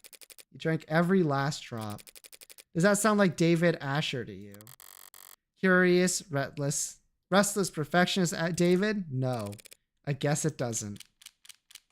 Yup. I do have a lot to ask about, actually. You said CCE Standard Operating Procedure a moment ago. What is that? CCE stands for Counter Corporate Espionage, which is just industry doublespeak for corporate espionage. Only used in self-defense, you understand. So Noble anticipates employees at your level getting poisoned. They give us all kinds of CCE training. Subtly, of course, usually disguised on the itinerary as leadership workshops or psychiatric evaluations. They train you to expect to get murdered at these leadership workshops. Murder is fairly rare at our level. More likely they'll want us too sick to work. Let us drain company resources in a hospital bed while our position sits vacant. That's smart. Like snipers purposely avoiding vital areas to stain the enemy's medical resources. That's terrible. Like snipers purposely avoiding vital areas. Morgan! The enemy to strain enemies medical resources. Thank you, Sarah. That's nothing compared to what they want to turn in assets. Feel ill for the rest of your life with an undiagnosable malady, or become our mole and we'll send you the antidote every 2 weeks. That's a nasty piece of work. It's a nasty line of work, consulting. I'm sorry. That's just what they call it. Can't exactly put corporate spy on your CV. So every consultant I've met at a cocktail party was actually, it depends. Did they say they're consultants? Or did they say they were in consulting? How the hell am I supposed to remember? So do your people think that what happened to David was a deliberate act? Noble's competitors have been trying to get David for years. That's the timescale their plans operate on. If this was an attack from a rival corporation, the company would have seen it coming. And they'll probably have struck first. They give Sarah mind reading abilities? I've been curious about this ever since I saw this scene. Why the plastic cups? There's a story there.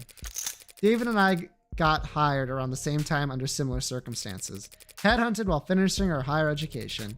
During recruiting, the company claimed to want us badly, but in the process, our actual authority was inexperienced and overpaid. You must have been extremely unpopular. You don't mince words. We didn't either back then. We were loudly trying to convince our superiors that their entire sales model for androids were antiquated and self-defeating. The two of them made the one-point doctrine. That's not the story I've heard in normal commercials and Noble-sponsored media. And come to think of it, it's not a story I've heard from David either. We had this deadline, self-imposed but still a deadline. We wanted to get our pitch to the president of international sales by the end of the day. 7 p.m. rolls around and people start filtering out. David still has his head buried in diagrams and sales figures. Imagine a technical man like him, a programmer, trying to make a sales pitch. Clock hits 9 and even the zombies start heading home. I turn to Dave and tell him that it's not going to happen. We're nowhere near finished and the day's long since been over. He looked at me like I'm the only other person on a sinking boat and I've just stopped pitching water, and he says, the president lives on the other side of the globe. We still got all night until his end of day. We wrapped up at 4 in the morning, just us and the cleaning staff. Back then, only half of them were ads. Finally sends the message and I'm ready to collapse. I've got nothing. We start blanking at his inbox for the next 40 minutes, hoping the harsh light would give us the energy to work through the next day. And we got a response. It wasn't long, but it showed he was interested. I had been turned down so many times before. I ignored and placated, passed up and ghosted in. But together, David and I, we finally gotten a win. So David asked if I got anything to drink. I've got a bottle of some swill in a cabinet at my desk, but he doesn't want to drink from the bottle. He says he wants a toast. So we sat there at 5:19 in the morning, toasting awful vodka to one another we grabbed from cups we grabbed in the break room. Toasting our first victory against the corporate beast. Between the lack of sleep and the drinking, the next day at work was hell. Sounds like a good memory. Plastic cups and liquor. That was our literal ritual. So I didn't think twice when he presented me with my cup. It was ceremony for us. Okay, that explains it perfectly. Fuck. As VP of Android Futures, you're David's superior, aren't you? That's correct. Didn't you join the company around the same time? David was always more interested in his work than he was in climbing the ladder. He didn't like playing the corporate politics game. He was unpopular around here. Not unpopular, no. Not the great David Asher. Misunderstood, perhaps. How so? He could be blunt, demanding, some might say. So he wasn't trying to be, it's just... I feel like I'm looking through a shattered funhouse mirror. That's a good thing, honestly. He wasn't trying to be, it's just... Not everyone could work at the same pace as he did, for as long as he did. Even with the whole company huffing those inhalers, they couldn't keep pace with David. Speaking of which, I didn't see any at Jung's desk. Maybe it's just not something you leave out in the open at her level. You would say that his work-life balance was... Balance implies the two are at odds with one another. We use work-life harmony here at the company.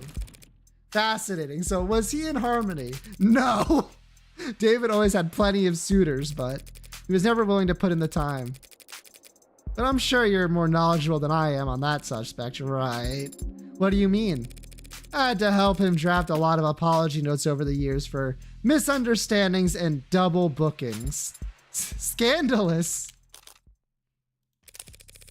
The A16 only entered production this year, correct? Correct. Pre-order started last holiday and we began shipping in the first quarter. I understand that you were instrumental in the success of Warm Androids. I played my part supervising the launch, yes. Weren't you the one who designed syntonin, the factor that enabled communication between synthetic and organic parts? I'm surprised you've heard of that. I did lead the project, yes, but that was years ago. At the time, syntonin was little more than a novelty, a dead end. It wasn't until David took the reins on the A16 that we found a use for it. Took the reins? He was lead programmer on limb coordination, facial expression, exhaustion parameters. And he designed the synthetic nerves that made all of that possible. David did all of that.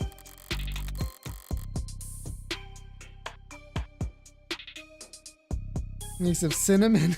I don't know about that. Syntonin, cinnamon. I guess they're kind of similar. It's a lot more than programming. Was he always so gifted in that many fields? Did he fill those roles on the A14 or A15? No. He used to stick steadfast to his role as a software architect. That was his field of expertise, and he didn't wander far. But 2 or 3 years back, he started sitting in on other departments, taking notes. Soon he was joining the discussion, proposing new ideas, and eventually they came to follow his lead. Just like that. Just like that. So he just applied himself, and soon he was learning other departments. That's the kind of genius that David Asher was. Maybe they weren't paying him enough. The company profited the most, of course, but the entire industry benefited from his vision and leadership. His loss will be felt for years. Cinnamon flavored juice. Sarah. This Android, Sarah. Even Dawes couldn't find any real details on where it came from. It's not in any of our systems. Afraid not. David ever talked to you or anyone else at the company about a pet project? Pet? No, he never gave me any indication like that. If he did, if he didn't talk to me about it, I seriously doubt he confided in anyone else at the company. David didn't trust anyone higher on the chain than himself, and anyone below him. Frankly, they couldn't possibly hope to give him advice. He never mentioned me. No, never. Androids don't come cheap. You never heard about him basically reacquiring parts or resources. There were never any discrepancies with his company credit card. The company's accountants are mirthless, even by industry standards. They wouldn't humor anybody, not even David Asher. If they had ever detected financial discrepancies, there would have been an uproar loud enough you could hear it in the mailroom. You have a mailroom? Not since the 30s. Just a figure of speech. He couldn't have taken resources from the company without leaving a record, but no one would deny David Asher information. He would have been able to obtain all the necessary data to build his own Android. Then, with enough time and money, he could privately purchase the raw materials himself. I don't understand it. It must have taken him years to build Sarah. He wasn't doing anything illegal, except the hacking stuff. So why keep it secret? I don't know. He was private and a perfectionist. Perhaps he simply wasn't proud of his results? Could be. Well, thanks for taking the time to talk with me. Witness testimony. Yeah. Fuck. And it was like it was a pretty good testimony too. Don't be mean. True. It's been a difficult day for you. A difficult day for all of us. A message from Fran. I'm running out of leads to chase. The sprat better have good news. Are you really going to take this to court? That's my plan. Circuses may be irregular, but I'm still defending a client from a criminal charge. It's my responsibility to argue that he's not guilty of what he's been accused of. And that is what you believe, that he didn't commit suicide. I guess I haven't decided what I believe. The dead man's orphan daughter. They don't know that yet. Would you kindly slow the hell down? I'm sorry, Adonai. Was I walking too quickly for you? That wasn't walking. That was speed walking. Up 2 flights of stairs. It's very different. Speed walking. Sounds like a powerful technique. Is it like the Zen Xiao? Just let me catch my breath for a minute. Adonai, is it possible that you are out of shape? Owned in the marketplace of ideas? No. But since we left the cab, your heart rate has. I'm not wearing the right clothes. Or the right shoes. Is that so? Yes. Also, I didn't stretch or hydrate and the sun's reaching its zenith. That would have been several hours ago. Do you mean the air temp? You said it would be a short walk from street level, so I prepared myself mentally for a short walk. Then you took off like a rocket, and you didn't mention we'd have to go upstairs. Are you sure this place is even back here? The reviews online were quite clear. It's worth the trouble finding it. Maybe if you're a mountain climber. I sent Fran hunting for a musician in David's circles. I expected them to bring me someone from the city orchestra or jazz club. A champagne flute and teacup kind of musician. But this is the tequila and neon part of town. It should be in view if we turn. Adonai, be careful. Of what? It's a strain. It's bearing its fangs too. Could be carrying diseases, you should. Relax. Adonai, it's growling. It's not growling at me. See? So it's just me it doesn't like. Too much static. How do you get it to calm down? It's an animal, not a monster. It wants to be calm. Do you like animals? What kind of cold-blooded freak doesn't like animal? You are a cold-blooded freak, Morgan! Do you have a pet? No, never have. Why not? Because I don't want to have to take care of a pet. Morgan's so fucking real. Morgan likes animals but doesn't want to take care of one and therefore doesn't have one. That's like the important last part. That seems counterintuitive to me. No, it's maybe the most sense Morgan has ever said. Well, it makes perfect sense to me and I don't need it to make sense to you. True. Morgan's 3 feet taller than Sarah. That's a good point. But you notice you're only this talkative when it's just the two of us? Just an observation. You shy or something? Did David program you to have Android anxiety? Generally only appropriate to respond to comments that are addressed to oneself. Today, I've rather been addressed directly by people other than you. In other words, you're shy. That is not what I... Can I try petting it? There's no law against it.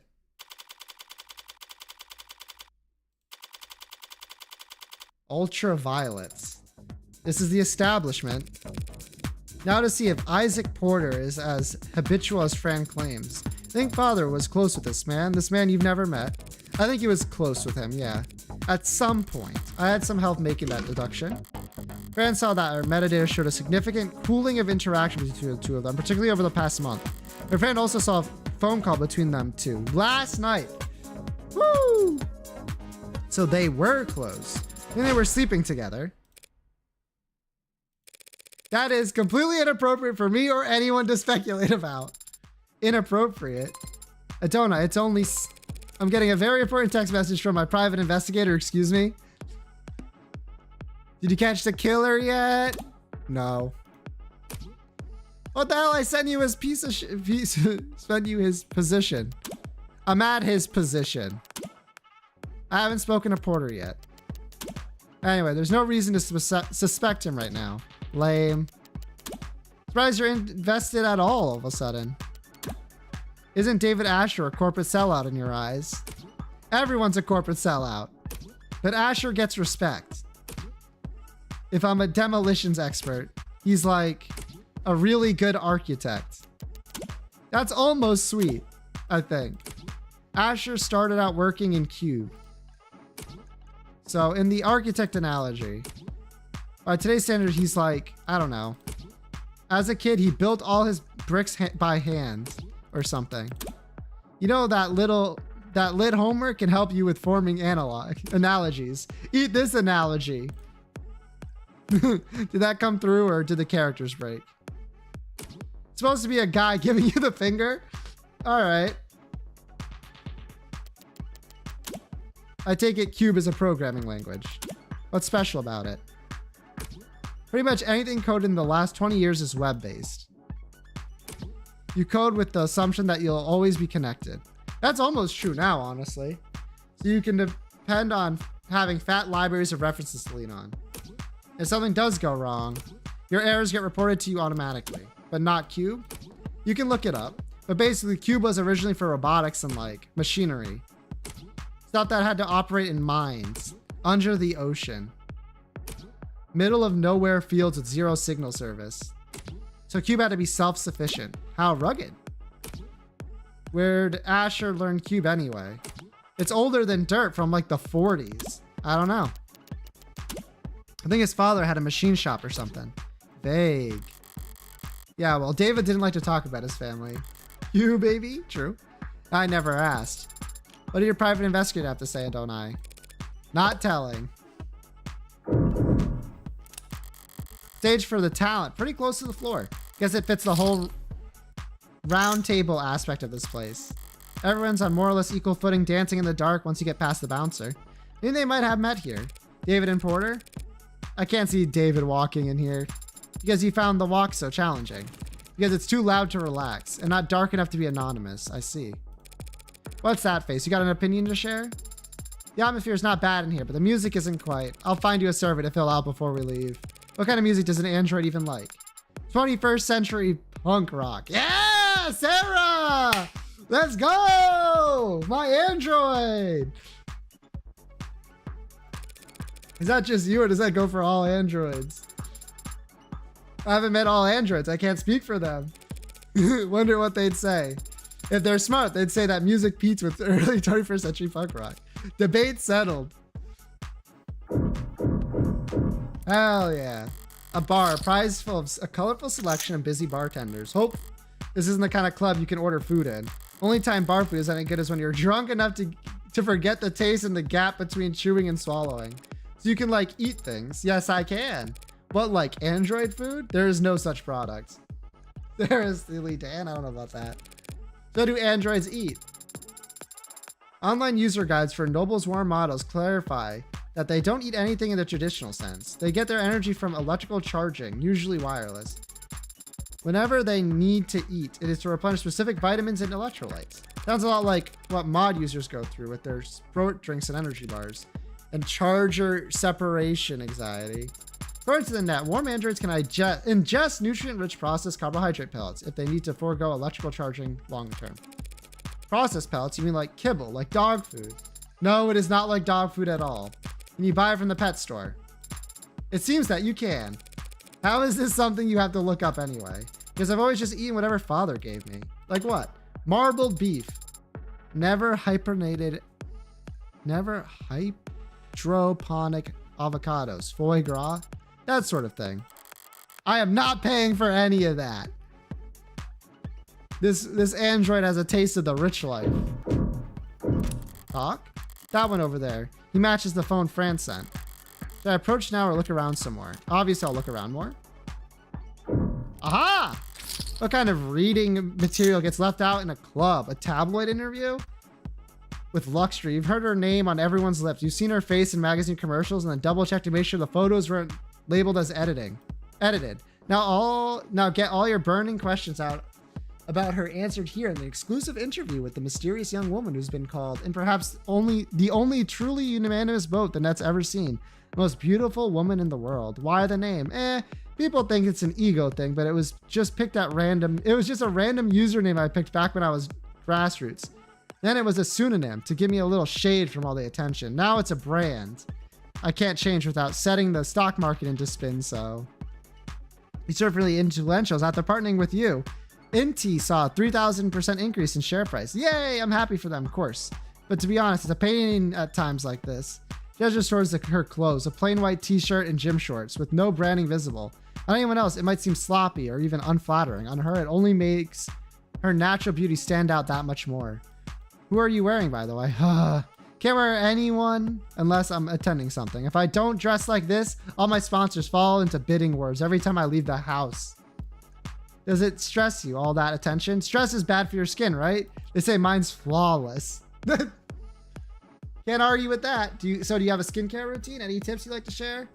Being a little bratty, act a little spoiled, keep you young. And how old are you exactly? Everyone's dying to know. 18 to 29, now and forever. Don't get stuck on a cliffhanger like that. That's not a cliffhanger. Wasn't already carried by someone or a brand in the late 80s. True. Well, however old she is, Luxury's got one hell of a mind for business. Might do her more good than that face in the end. Maybe. It's one hell of a face. In the meantime, she's powerful.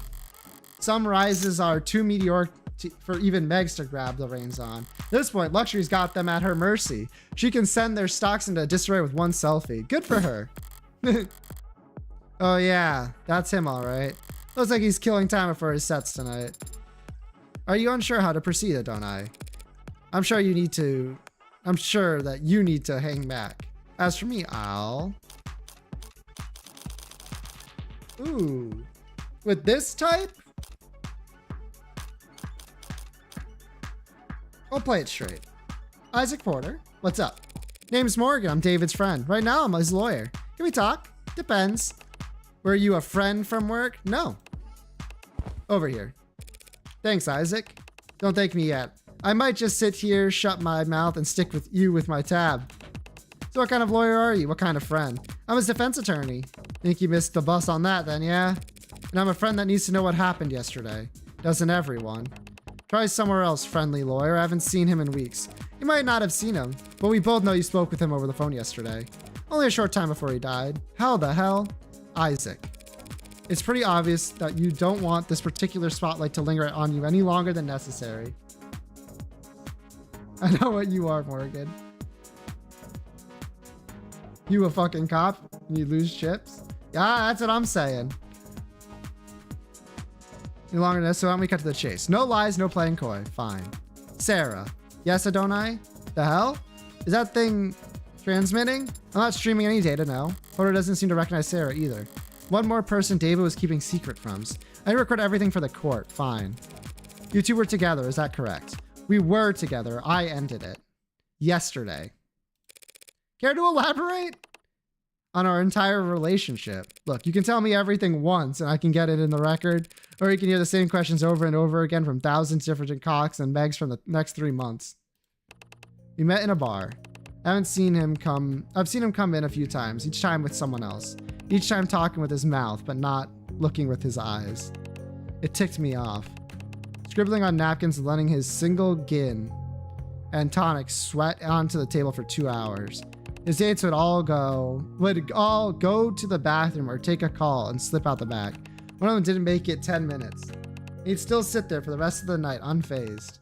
Couldn't tell if he was oblivious or stupid or shameless or the most confident man in the world. And he ticks me off. One night things were slow. My sets had been canceled and his date hadn't even bothered to think of an excuse before bailing, so I asked him why he'd insist on coming there night after night. Just to ignore vapid people he wasn't interested in at a shitty bar with drinks he didn't like. And he just said, because I like your music. Man, did that tick me off. It was cute early on. Him being so passionate about work I could barely pretend to understand. I liked that we gave each other space, you know. Felt like we were being mature or somewhat, whatever, until there was no until. No one day where everything turned sour. But at some point I started to understand where his priorities were and how I ranked in them. Like I said, he was passionate about his work. I just wrongly assumed that he would also be that passionate about me at some point. So I pulled away a little, wanted to see if he'd notice, if he'd miss me. Testing him. Like that isn't the biggest red flag in the world. He never budged. I couldn't ignore him for days. I could ignore him for days and he wouldn't be the least bit ashamed to see me. So I picked a fight. He'd never get angry. If I picked a fight, he'd never get angry or upset. He'd just apologize. He didn't want to fight with me. Guess he was never invested enough to bother. It was my mistake. I watched him sit there all those nights, not giving a shit when people walked away, and still I had a stupid idea that somehow, for whatever reason, I would be different. That I would be special. But I wasn't, so I ended it. Last night, I called him, didn't expect he'd pick up. I had everything prepared to leave a message with an assistant or ad or whatever, but he answered, first ring. Without hesitation, shame, or awkwardness. And that ticked me off. So I told him exactly how valued he had made me feel the past few months. I told him exactly how insignificant I felt as the boyfriend of the illustrious Dr. David Asher. And what did he say? He apologized. And then he asked me if that was all I called to tell him. Woof! Yeah, woof! I hung up after that. So the rest of the night wrapped in warm disdain for him and his coldness. He had made that easy for me. I went to sleep hurt, but clean, ready for something new. And then this morning I woke up to see that my ex killed himself not 2 hours after he let me walk out of his life without so much as a don't. What the hell, man? What the hell, David? And now you're just the tip of the iceberg of lawyers and reporters and buzzards. Parasites who want to hear about the man who sent David Asher over the edge. I never wanted to be his last lifeline or the straw that broke his back. I just wanted to be his goddamn boyfriend. Turns out that was asking for too much. Yet to be determined whether David committed suicide. You serious? You don't have all the facts. And you do. Any one of them point to anything else. Thought so. Thanks for your time. I'll let you get back to it. That's it. No summons. The court has no need for you to retell a sad story like that. The court, huh? Sorry to bother you at work. Sarah, let's go. Your discography is very impressive. Yeah, thanks. Your range is remarkable. So it pained me to see that all your works in the last quarter have been so melancholy. I think... Well, what the hell would you know about any of that? What's the matter? Can't find the words? You just steal them from somewhere first. Butcher them before shitting them back out? I was not trained on any data sets that... Nah, pardon me. My mistake, really. Not your fault. You're only standing here because rich prick nerds were allowed to rob the world blind for most of the century. Sarah, we're leaving. The hell was that about? He was under the false impression that I was programmed using a massive automated learning model in early 21st century. Not that. Why do you talk to him? I wanted to. I just felt that I should say something to him. A word of advice. People don't want comfort from strangers, especially when they're androids. They want it from the people they want it from.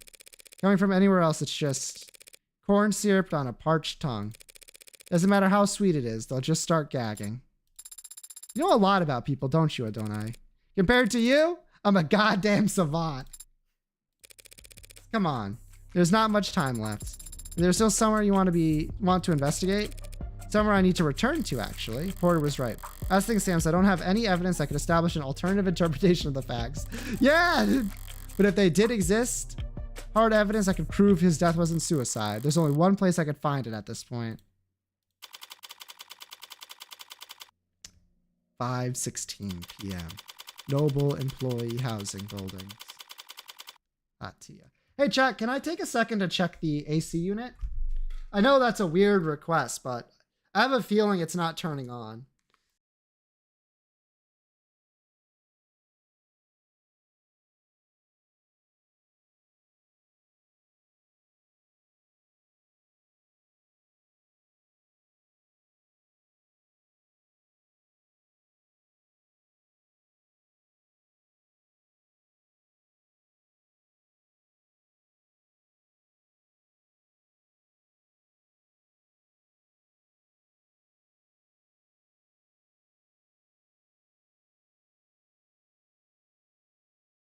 Did not have to go very far. Walked outside the vent that's right outside of this room, not inside of this room. There's no vent in here. Outside of this room was blowing cold air, so I'm the only one that's hot right now. Penthouse basement. The basement. You sure didn't want to look at the crime scene? I'm all out of time. Got approaches from the other angle. The other angle, you know, inductive versus deductive. Flip the chessboard and all that. Haven't you ever read a mystery novel? I've seen mystery films. Ventless, yep. Well, let's see if you paid any attention then. What killed David Asher? Poison. 10 points. There's a point system. Now, how did that poison get into his bloodstream? He must have ingested it orally? And how do we know that? The medical examiner found no injection marks or wounds. And if he had inhaled it, why? Leave the whys to someone who actually understands them. I wouldn't be able to understand anything if I don't practice. Practice by answering my question. I suppose it's possible, but highly unlikely. We would have found a delivery system for it in the building, like an inhaler. Right, an amber poison is either shoved in your face or sprayed over a wide area. And no one around David has shown any kind of symptoms. So all we have left is oral intake, eliminating the impossible. What's next, Adonai? Jung's corroborated statement was that David didn't exhibit any irregular systems or behavior until he started drinking that night. And the police didn't find anything unusual in any of the food or drink in his home, except for his cup. The results were inconclusive. Jung was drinking from the same bottle and the same type of cup, but didn't get sick. We have to conclude then that David's cup alone was poisoned. That all seems logical and consistent with the police theory of suicide. So why are we down here? Minus 10 points. Back to 0. David left the parlor and came back with whiskey and 2 cups. Jung told us as much, and apparently the cameras upstairs support her story. So we have to conclude then that he got them both from this bar. Better, 5 points. Did he also get the poison from the cabinet? The police would have been here since we left. According to the ARG file, they didn't find anything that matches that poison down here. So the poison somehow went straight into his drinking cup then. I need to flip this around again. If we turn something 360 degrees, you're just back to... If I were the prosecution, what would I want more than anything? Proof that David not only added the poison himself. He wouldn't do that. You can make that claim because there's no video evidence to contradict you. How long was David off camera?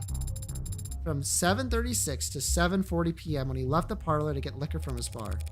So if we had David on camera for those 4 minutes and he didn't poison himself in that time, we'd have a perfect alibi for the crime, proving his innocence. But at Donut, we don't have that footage here. There are no security cameras down here. I think there are. What do you mean? This whole building is coated head to toe in penumbra security systems courtesy of Noble. Every console, every corner, every Android on every floor, it's all plugged into penumbra.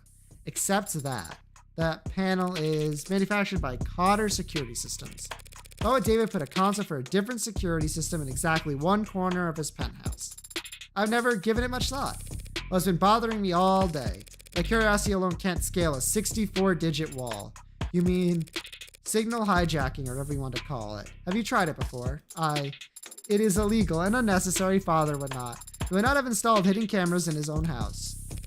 At the end of the day, I can't make you do anything. Well, actually, I probably can now that you're registered to me. But aren't you the one who wants to prove his innocence? Eliminate the impossible. I'll need your express verbal commands. Not like David can press charge against us at this point. Do it. Do you really need me to say that? For the purpose of record keeping, yes. If you... I've gotten past the 64-digit code, and I have found cameras. There are a number of them embedded in the room's walls and ceilings. As you theorize, they are on a separate network from the rest of the building. Where are they feeding the system, if not to penumbra? Behind my hibernation unit. A false wall in the back of a safe. I don't understand. Why would Father possibly have a hidden system of cameras inside his own home? Beats me! He was brilliant and more than a little odd. Throwing a little money and an odd becomes eccentric. I see, I think. I don't. The hell was he thinking? What the hell was he afraid of? Why didn't he come to me for? Time short. Gather facts now and leave the computation for later. Anything new here?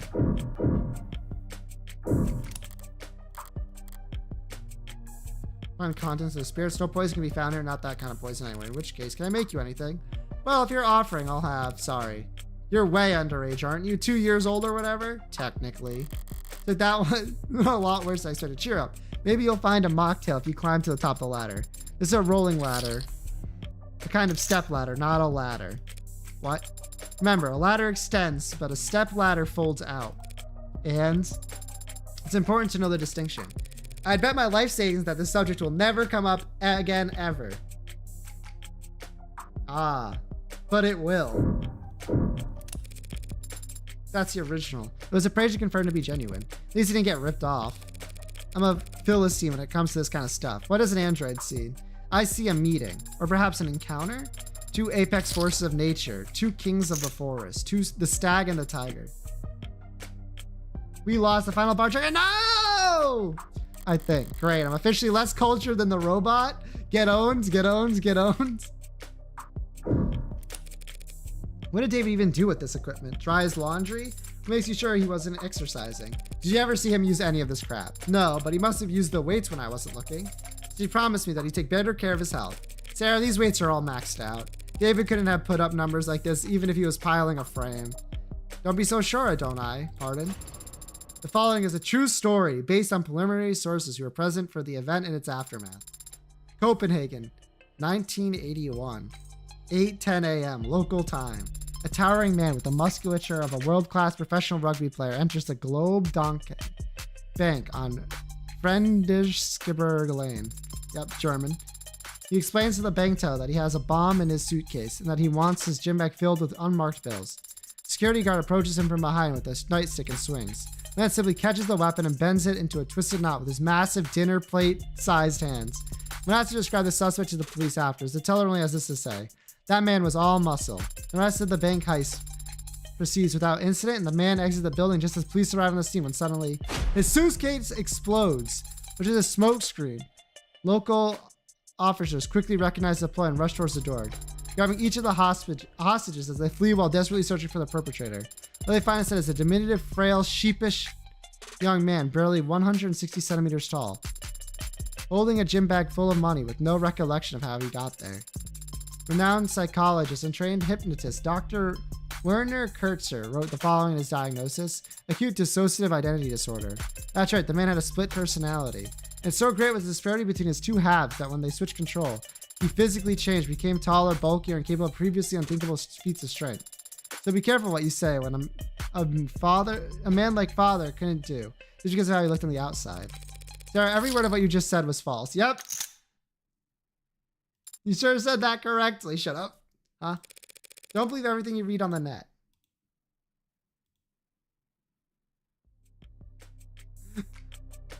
Oh well. Happens to the best of them, as they say. I don't see anything else. Maybe it's best to stop stalling and try to move forward. Okay, when you put it that way, there must be something else I can look at.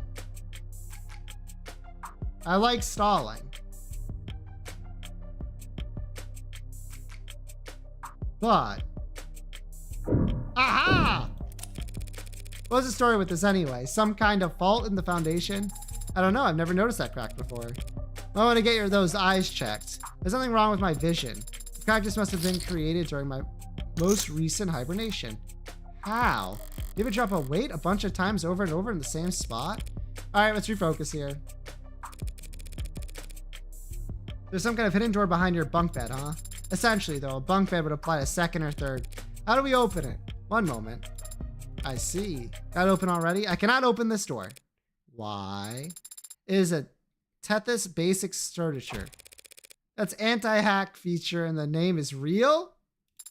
It's a closed system, don't I? The hell am I supposed to do now? Strange, there was an if-then toggle enabled in the security parameters. I don't follow. When Father last adjusted the settings here, he made it so that the door would never open so long as I was hibernating. He made it so that I was the only one who could wake her up. Meaning this is a door that only I could open. It'll be a 6-character password, some combination of numbers or letters. Didn't Father have any influential moments in your life that revolved around a 6-letter word? Nothing comes to mind. Is there a code that he knew only I could learn?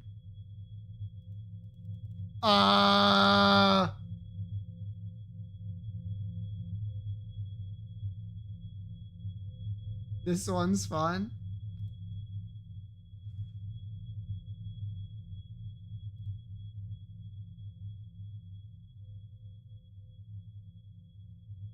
Morgan? That would be funny. Send it. Was that your name you just tried? It's 6 characters, isn't it? Ah, they did have something for it. Yes, but it's not exactly secure, don't I? Anyone who knew you and Father were close could have tried guessing it. Or there's some word that only the two of you know. Look.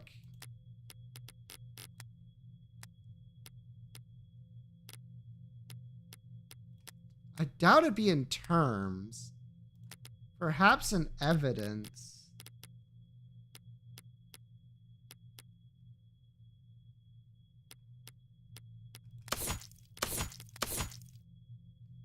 Rose River. There's another word right in front of me?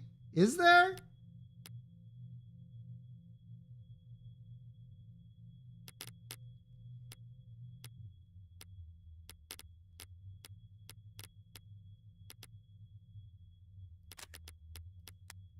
Just heard or read it. Father? Adonai. Adonai would be interesting, actually. That's a good one. But not everyone. Ah. No dice. Could it be that your birthday or his? If David said the pattern is something as dumb as that, I'd never forgive him. As you say, Adonai. Did I spell it wrong?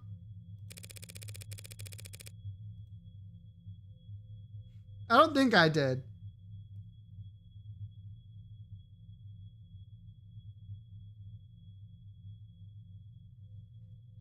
Father is another 4-letter word? I thought you spelled it right. I thought I spelled it right too.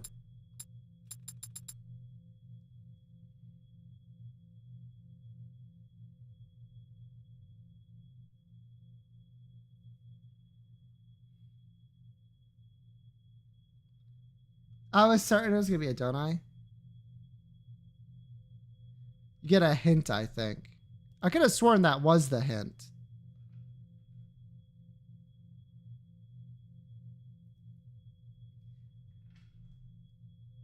I'm trying to think of names other people have called Morgan. And nothing comes to mind other than Adonai.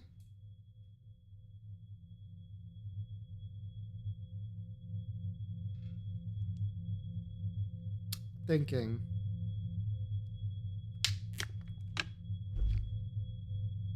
Hmm.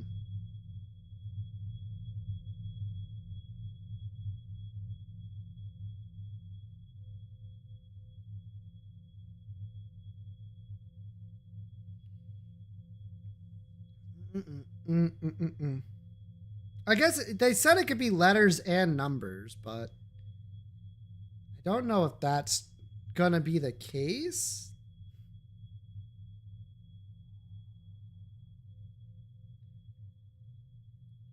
That only the two of them would know. Does the game let you leave this? It does not let me leave this screen in particular. I'll have to get an answer wrong again.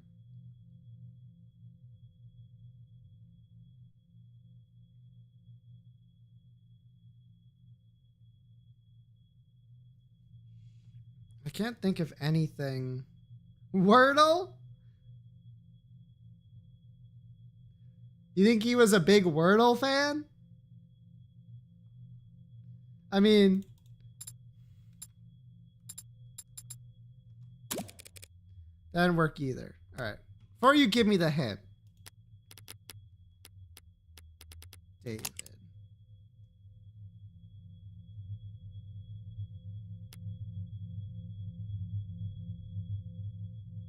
Should add Wordle to the adults. I'm pretty good at Wordle. Yama. I think. How's our favorite criminal defense attorney?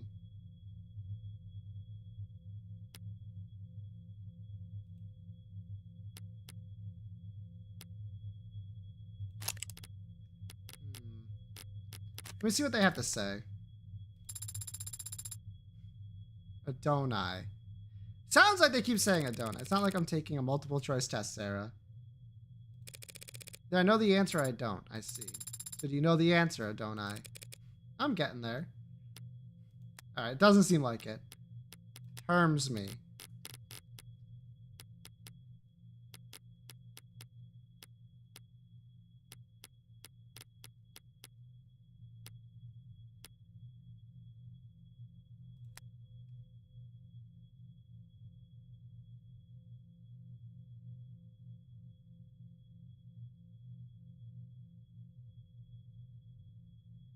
Probably because they keep saying it.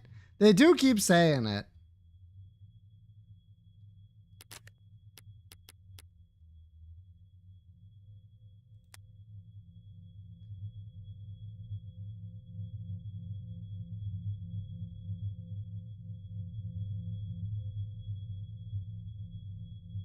The last 4 minutes.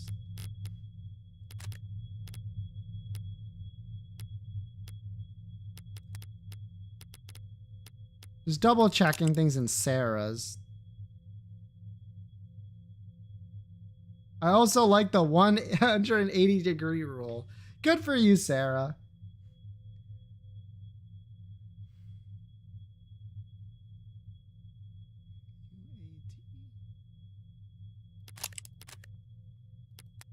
A Virgo. Likes collarbones? Yep.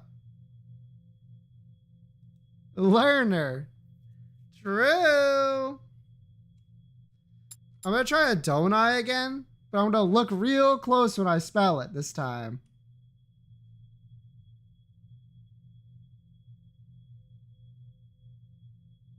That's someone else having it spelled.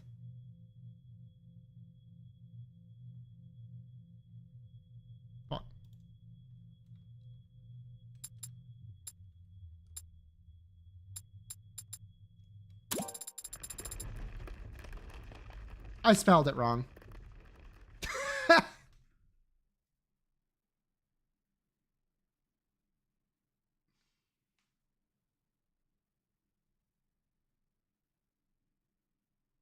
That is spelled Adonai by heart. You'd never guess. You feel a bit out of character, David, utilizing so much cloak and dagger tech. I've definitely been struggling with the idea of him doing home improvements. One step in here and it all makes sense. It's a panic room. Scary. Panic room is a place for rich people to hide and when people start bouncing bricks off their windows. Typically not even on the blueprints. So when Noble built this penthouse for one of their executives, someone slipped this into the mix. It's remained in Noble's blind spot ever since. All David had to do was repurpose it. Make sure you're capturing all this. I don't want to miss my one chance because of a discovery technicality. I understand, but you needn't specify. My memory is flawless. I can play back visual, sound, sensations. I can even give detailed reports on air particulars. You mean you can smell? Better than any human, and some canines. So does it smell stale in here to you? Stale. It doesn't to me. Almost like someone's been in here recently. Almost like someone visits here frequently. All right, let's try booting up the computer. Don't think the counter is password protected? 2 physical doors, a 64-digit code, a half-ton Android, and a security passphrase. If David set a password on his PC after all that, I'm going back to the morgue to have a word with him. Good, it's already signed in. You're looking for camera footage. I also settled for a note plainly stating that he feared for his life. What am I doing? Here, you search for video files. They'll probably be timestamped and formatted for short-range devices. I have the subfolder. The camera streams live data constantly, but the files are clipped at fairly regular intervals. Once every week, it seems. The most recent video file here has footage going back 8 days. It was accessed yesterday around 4 p.m. You were asleep then, so the only person who could have gotten here at the time is David himself. Alright, let's see it then. You know the answer, Adonai. Of course.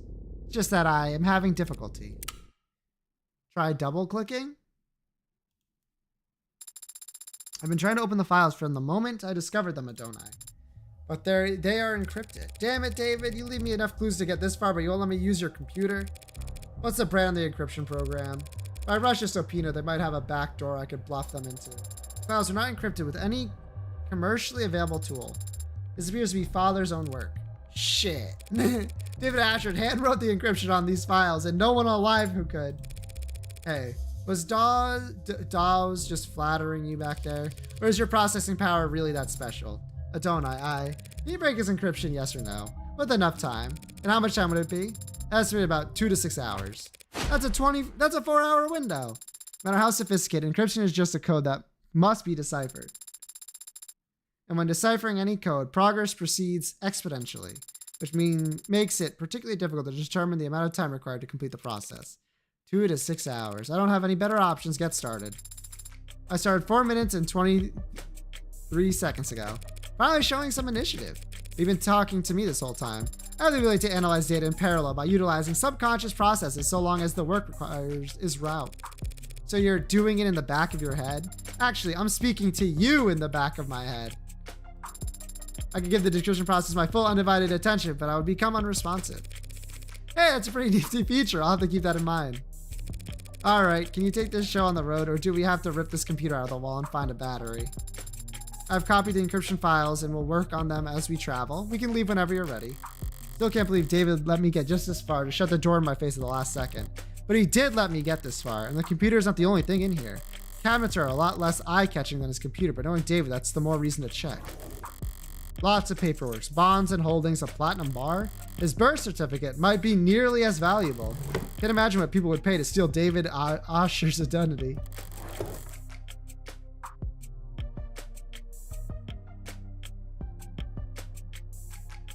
And down here at the bottom, a binder.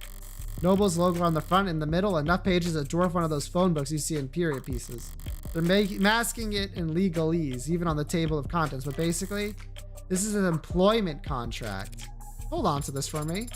Must be very important if you're giving it to me. It's certainly very heavy. Is there anything else in there? Expecting an updated copy of his will to show up. No, but I do want to look at it.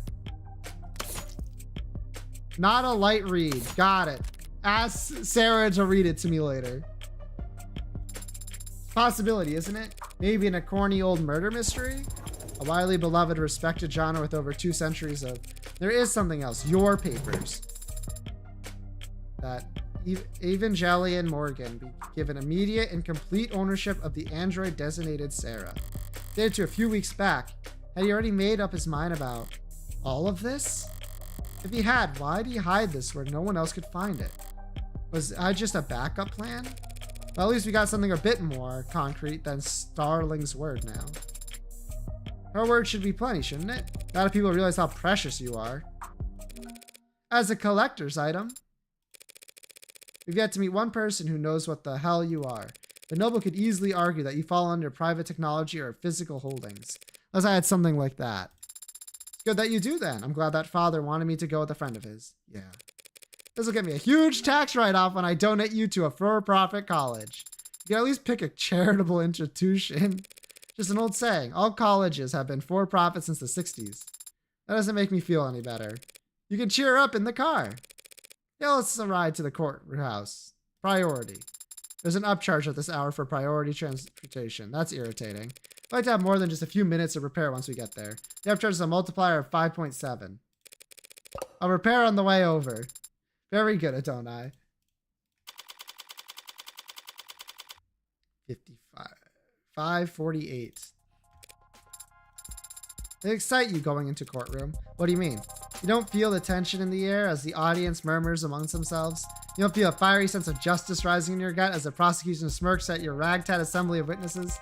You really think this is going to be like some kind of movie where the good guys save the day? Probably not. Though that would be nice if it were. What's your deal anyway? Did David turn you off? Did David train you off of a movie marathon from hell or something? We did watch films together, if that's what you're asking, but he was really the one who suggested it.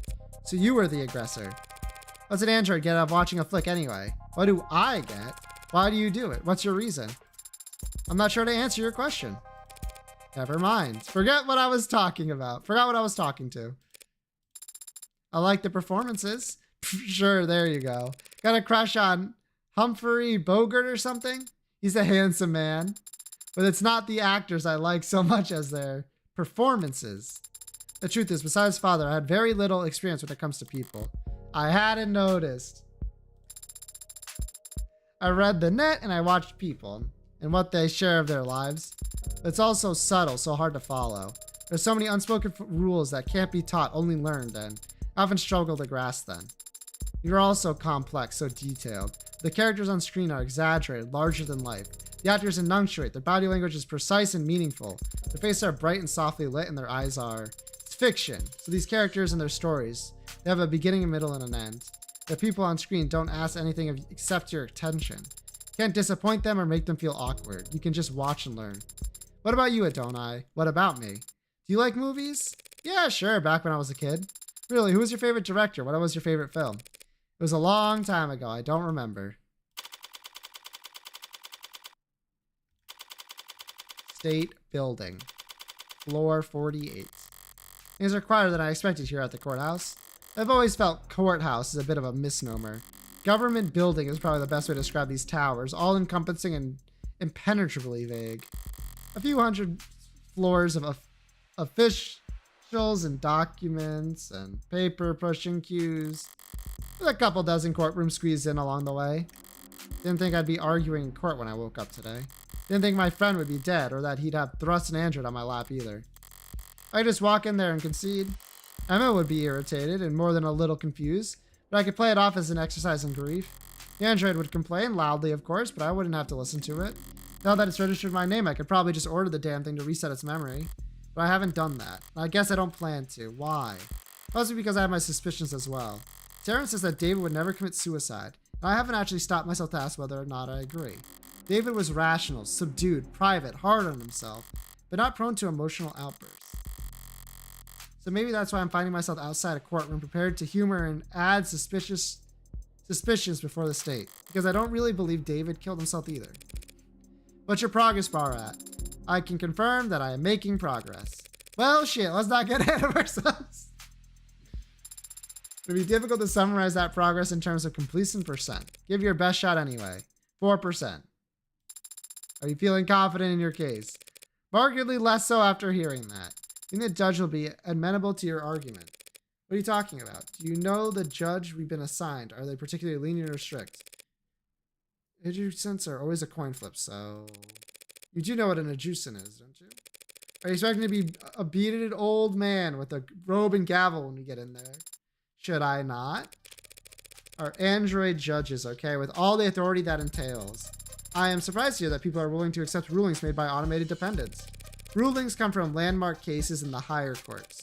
Those are passed down by actual judges, real people with decades of study and experience. But not every eviction case or traffic ticket that ends up in court requires years of legal expertise. Sometimes all you need is a referee and a sentencing algorithm. So androids are used to reduce caseload. Been that way for decades, but how was that law that replaced judges ever enforced? Wouldn't there be injunctions, Stallings? Judges did fight it for years, at every level and every theater. But the public lost their patience for that kind of obstruction during the 60s. The state needed to shed budgets across the board, and so judges that couldn't be replaced by years of legal battles were instead ushered into early retirement by the unrelenting force of our great nation's accountants.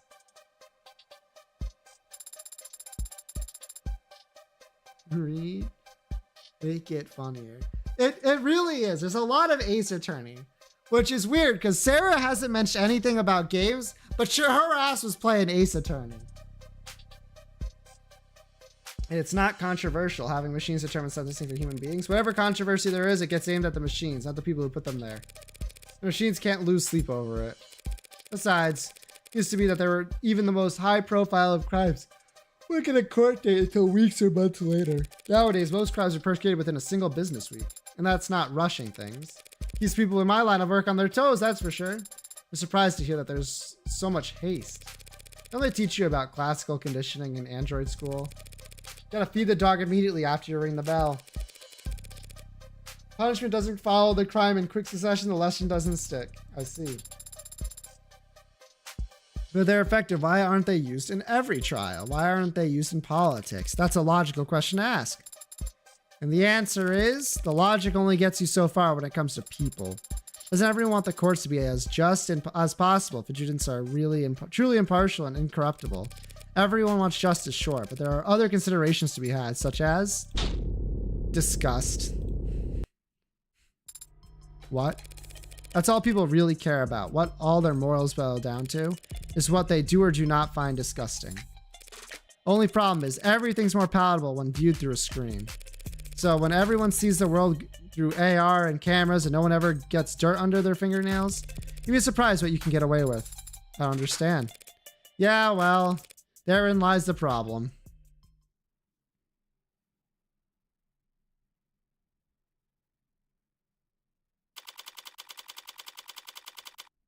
"6:24 p.m.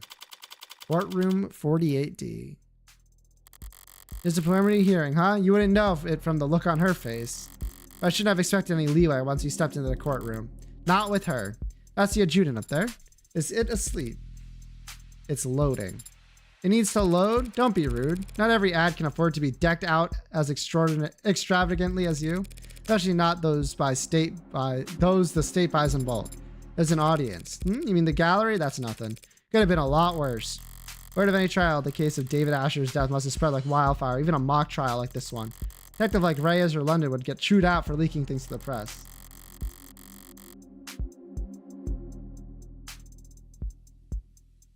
But informed officers have little to lose and a lot to gain by dropping a text to their attentive friends in the media.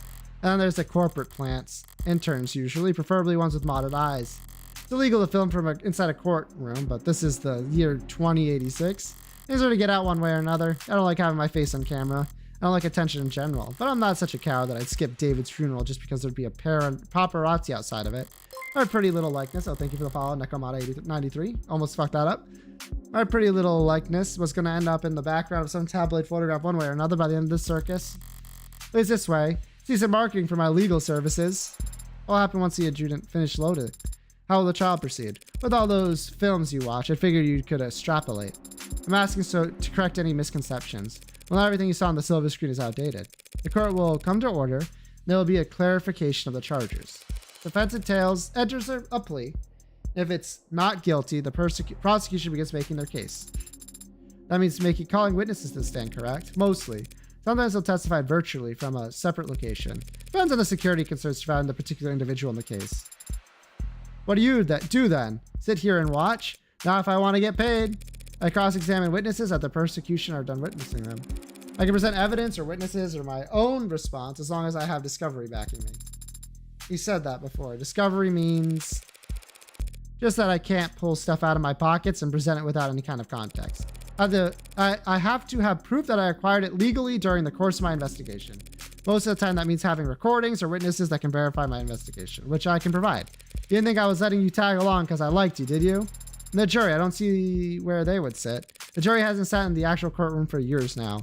They have their own chambers where they watch a feed of the trials proceeding in anonymity. And that's not an issue. Don't people want to look someone in the eye before passing judgment on them? You got an old-fashioned sense of justice, don't you? There's no jury at a preliminary hearing anyway. It's only meant to evaluate whether or not the prosecution has enough evidence to go to trial. A mere formality in today's day and age. With tools like optics and arcs, there's never any shortage of evidence to work with. No jury right now. No in-person jury. In a sense, that has some benefits and some downsides for sure. Easier said than done. The students lean heavily towards evidence over arguments. But right now, all the evidence suggests that David killed himself. It's going to be an uphill battle that I can't afford to stumble. I need to focus on establishing an alternative interpretation of the facts, and it needs to be solid. But I don't have a suspect or even the motive for killing David yet. Anyway, I need to be sharp.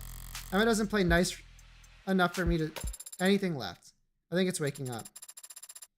This third lower court is now in session. Adjutant AD 84 presiding. I call to order the case of Peoples versus Asher. Do the people wish to make an opening statement? No, Your Honor. No point bothering when it's just the adjutant here. Very well, do the defense wish to make an opening statement? Not this time, Your Honor. Might as well ring the bell and get this shit so stopped. If either the people in the court wish to make an opening statement, then it falls to me to set the stage. My model name is Adjutant. My unit designation code is AD 84. Yeah, it'd show up to court and there's an android judging my case. I'd go Johnny Silver. Getting a jury for a traffic ticket anyway. That's true. Especially in a high profile case. That's true, Jamie. I was thinking about that. You might find yourself wondering why. What gives a machine the right to judge a human? Fair question, but the answer is simple. In every culture, every society, no matter how it is worshipped, enshrined or deified, justice has one defining quality. Justice is beautiful. Like a balanced equation, like the golden ratio, like the Vitruvian man, sorry. Justice is beautiful. So, what gives me the right? This gorgeous bod? Whatever, forget it. Forget I said anything. I was trying to lighten the mood, but I can see everyone hates me.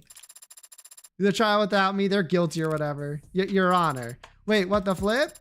The defendant's already dead. Why are we doing this? This is a debug thing? Because I'll log the error if I need to. I think they need to update the software that this judge is on. No, Your Honor. This is a preliminary hearing to determine whether David Asher did in fact commit suicide as he. Humu, I get it. You want to make sure he wasn't AD 84 the goat. So make sure he wasn't cuckooed in the cranium before you cut up his will like a T-bone.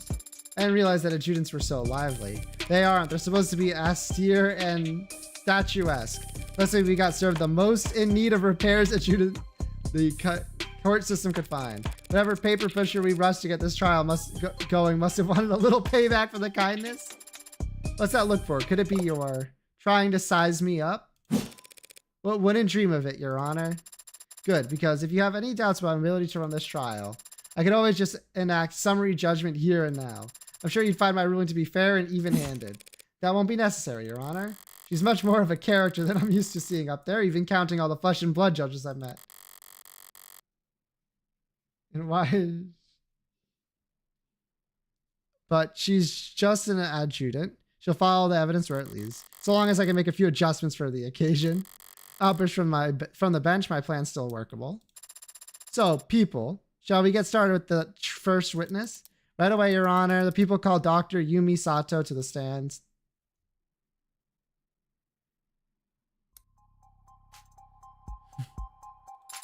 It's Yumi. Hey. So how about it, pretty lady? You swear to tell the whole and unadulterated truth to the best of your ability? I do. Good enough for me. Dr. Sada, you were in charge of the autopsy for David Asher, were you not? I was. And when did you make your examination? I started last night. Well, technically 1 a.m. would have been very early this morning. I think you can still say last night we were talking about 1 in the morning. Objection! Defense will have the opportunity to cross-examine. Till then, they should refrain from making errant remarks. The hell, all I said was, yeah, what she said. You mean sustained? Don't get cute with me, counsel. Hey now, I didn't... Being cute is my job. God damn, we barely gotten started. This seems pretty bad, don't I? Making mistakes will increase your bid. Blinds. Blind is how many credit you'll lose for answering incorrectly when you yourself aren't controlling the ante. Blind increments on its own throughout the trial as the stakes get higher, but resets at the end of each day. Blind starts at and caps at a higher number if you're playing in high roller. Mind the blind numbers in the top left when it appears. -1. It helps you gauge what you stand to lose. You should try to avoid being penalized in the future. Thanks for the tip. Shake it off. I'll get my chance to raise objections of my own soon enough. AD84 was named AI84 because then it would be a 1984 reference and the name still works. I see. Dr. Sato, were you able to determine the cause of death? He passed away due to respiratory failure. True. You explain what this means to the court. Essentially, he wasn't getting enough oxygen to his blood. It seems by the time he arrived at the hospital, he was no longer breathing. What does respiratory failure look like? What are the symptoms? It'd be lightheadedness, dizziness, fainting, pale skin, and a bluish tinge around certain extremities. The condition he was in matched those symptoms. Correct. Yeah, experience. What are the most common causes of respiratory failure? It can be caused by injury or disease. The subject had no wounds or reported illnesses and otherwise appeared to be perfectly healthy.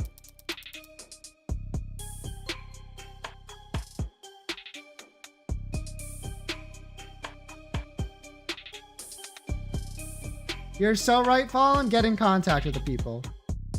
What else could cause respiratory failure, huh? It's commonly seen in fatal drug overdoses. Did you perform a tox screen on Dr. Asher? Yes, but his tox screen came back clean. Whatever killed him, it wasn't something we've encountered before. Wait, a clean tox screen? Clean tox screen? That would produce during the testimony, but you can still choose to advance text manually with continue. You need to read carefully and wait for the witnesses to make a statement that sounds wrong. Then hit the call button to call their bluff. Hover over the call button or toggle on insight to focus on the claim with the witness statement. Insight can be disabled inside. We'll loop until you call. Yeah, let this chance slip by. I need to catch your mistake the second it comes out of her mouth.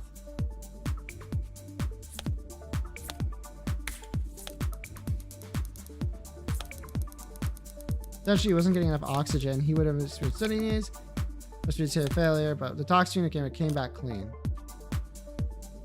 All right. Tox screen came back clean. Choosing a call on a statement, you will need to respond with evidence. Look over the 3 cards that showed up. Confirmed your cards before timer runs out.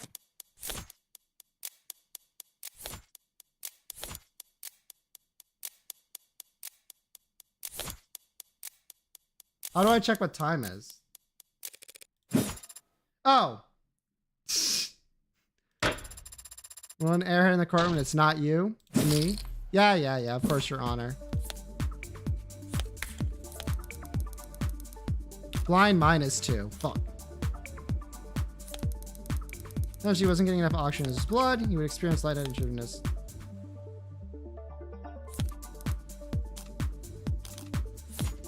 I know to call this.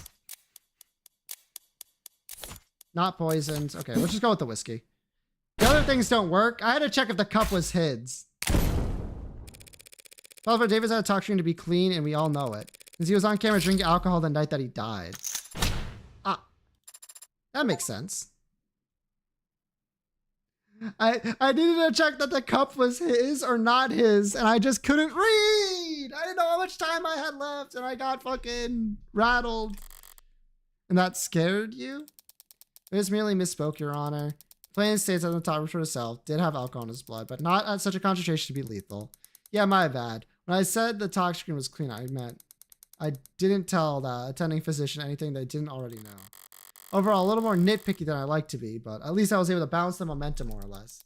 Shall we continue, Dr. Sato? If the tox screens were negative for pharmaceutical and drugs, what caused Dr. Asher's respiratory failure? During my autopsy, I analyzed his blood and was able to isolate a foreign compound. 1 second. What do we know about this compound?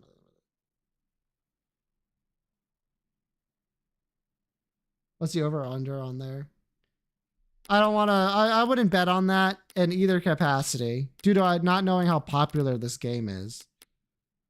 The compound, please.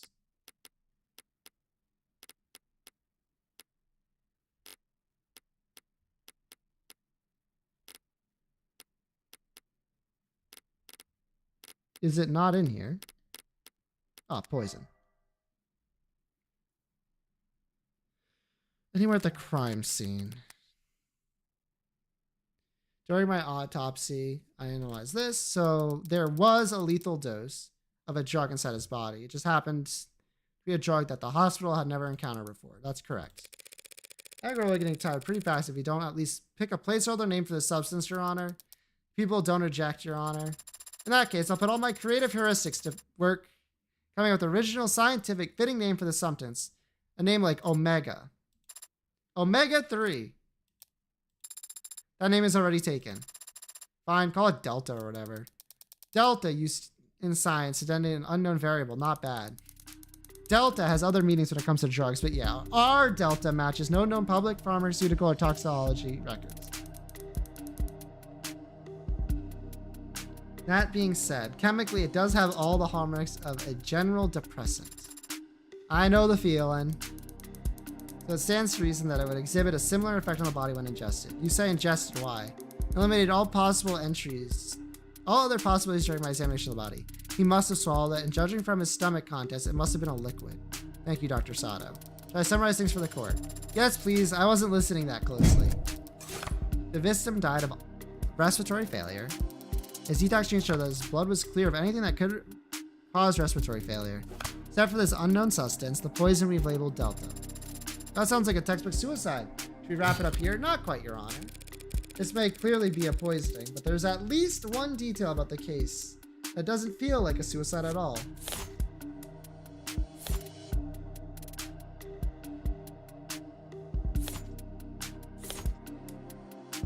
Drew's testimony. Drank with David before he died. Didn't see him add anything at all. David's autopsy. Rose River before death, negative for poison.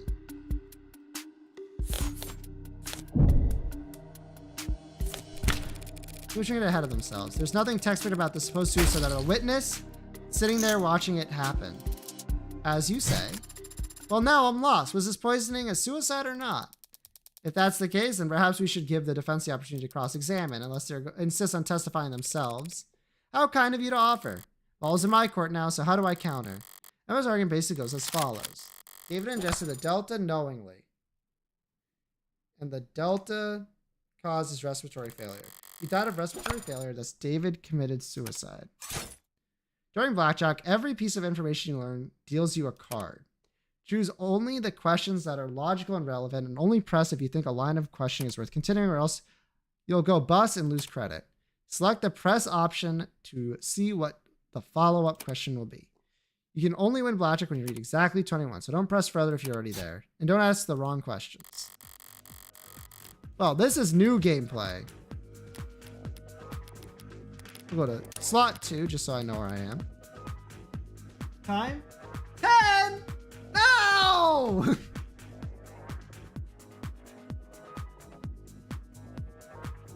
I want to do the blackjack. You know what? I started late. Let me do a little bit. Comics Editor, they put a microscope over the weakest part of the argument and hope that some cracks will appear under pressure. Line -3? Fuck.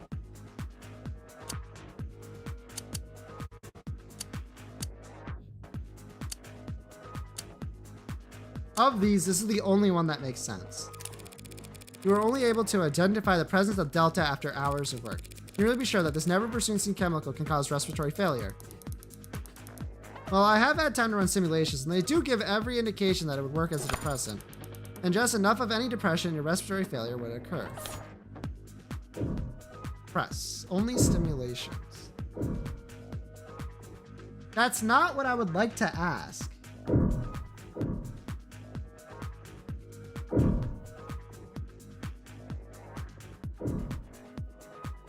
The simulations are probably correct. All in? You think so? We're at 15.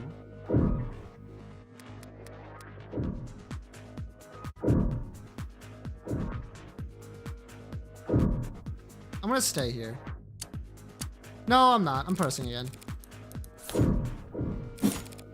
You ran simulations. It's hard. You haven't tested delta on an actual person. No, I haven't. That would have been very difficult to do given our extremely limited sample, not to mention highly unethical, of course. Without such a test, you don't actually know for sure that delta could cause any of the symptoms you described. Was there a question in that statement, counselor? You don't actually know for sure, do you? No, not yet anyway. What is that? Possibly actually died from something other than respiratory failure? Well, no, actually. Bust. Okay. You can argue or speculate about what caused respiratory failure.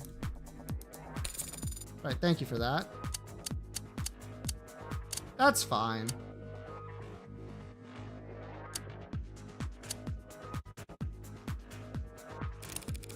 I had to ingest it orally. Can we be sure about that? Pretty sure. I mean, I can go into detail about all the cavities that I checked, but how can we be sure that the subject ingested the delta knowingly? Well, we can't be sure of that. Certainly not just from an autopsy.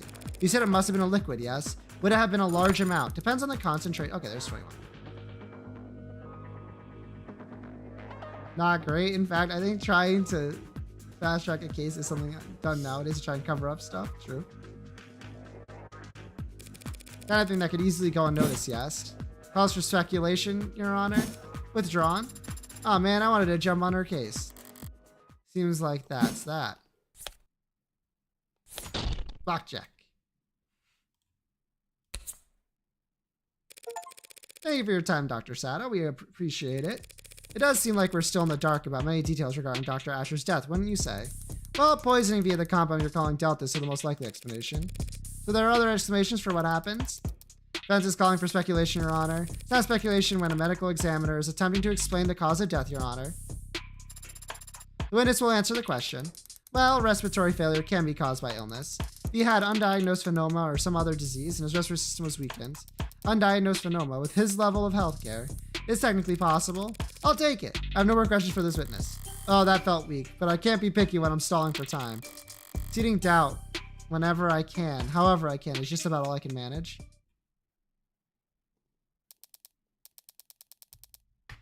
Okay, wait. I know, we're in the middle, but I'm gonna have to stop here. You can complain. That's okay. I'll allow it. My movie! Ugh. Don't be worried. We'll be back in a couple of days, assuming this illness doesn't kill me. And it shouldn't.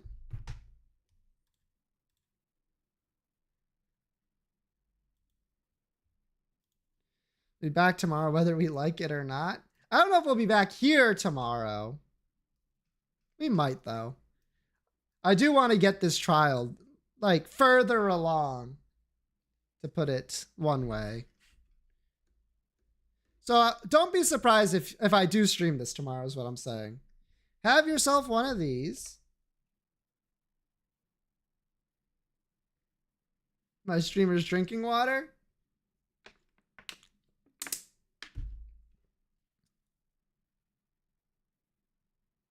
Of it being deleted. Possibly. Good stream, thank you. No, I got some bullshit going down in the large intestines, probably, unfortunately. What were the Dole's answers? Fuck, you're really gonna put me on the spot for this before I end my stream? Alright, let me think. False PhD. Watch battery. I can't really tell you what the answers to the ISA Connect were, really.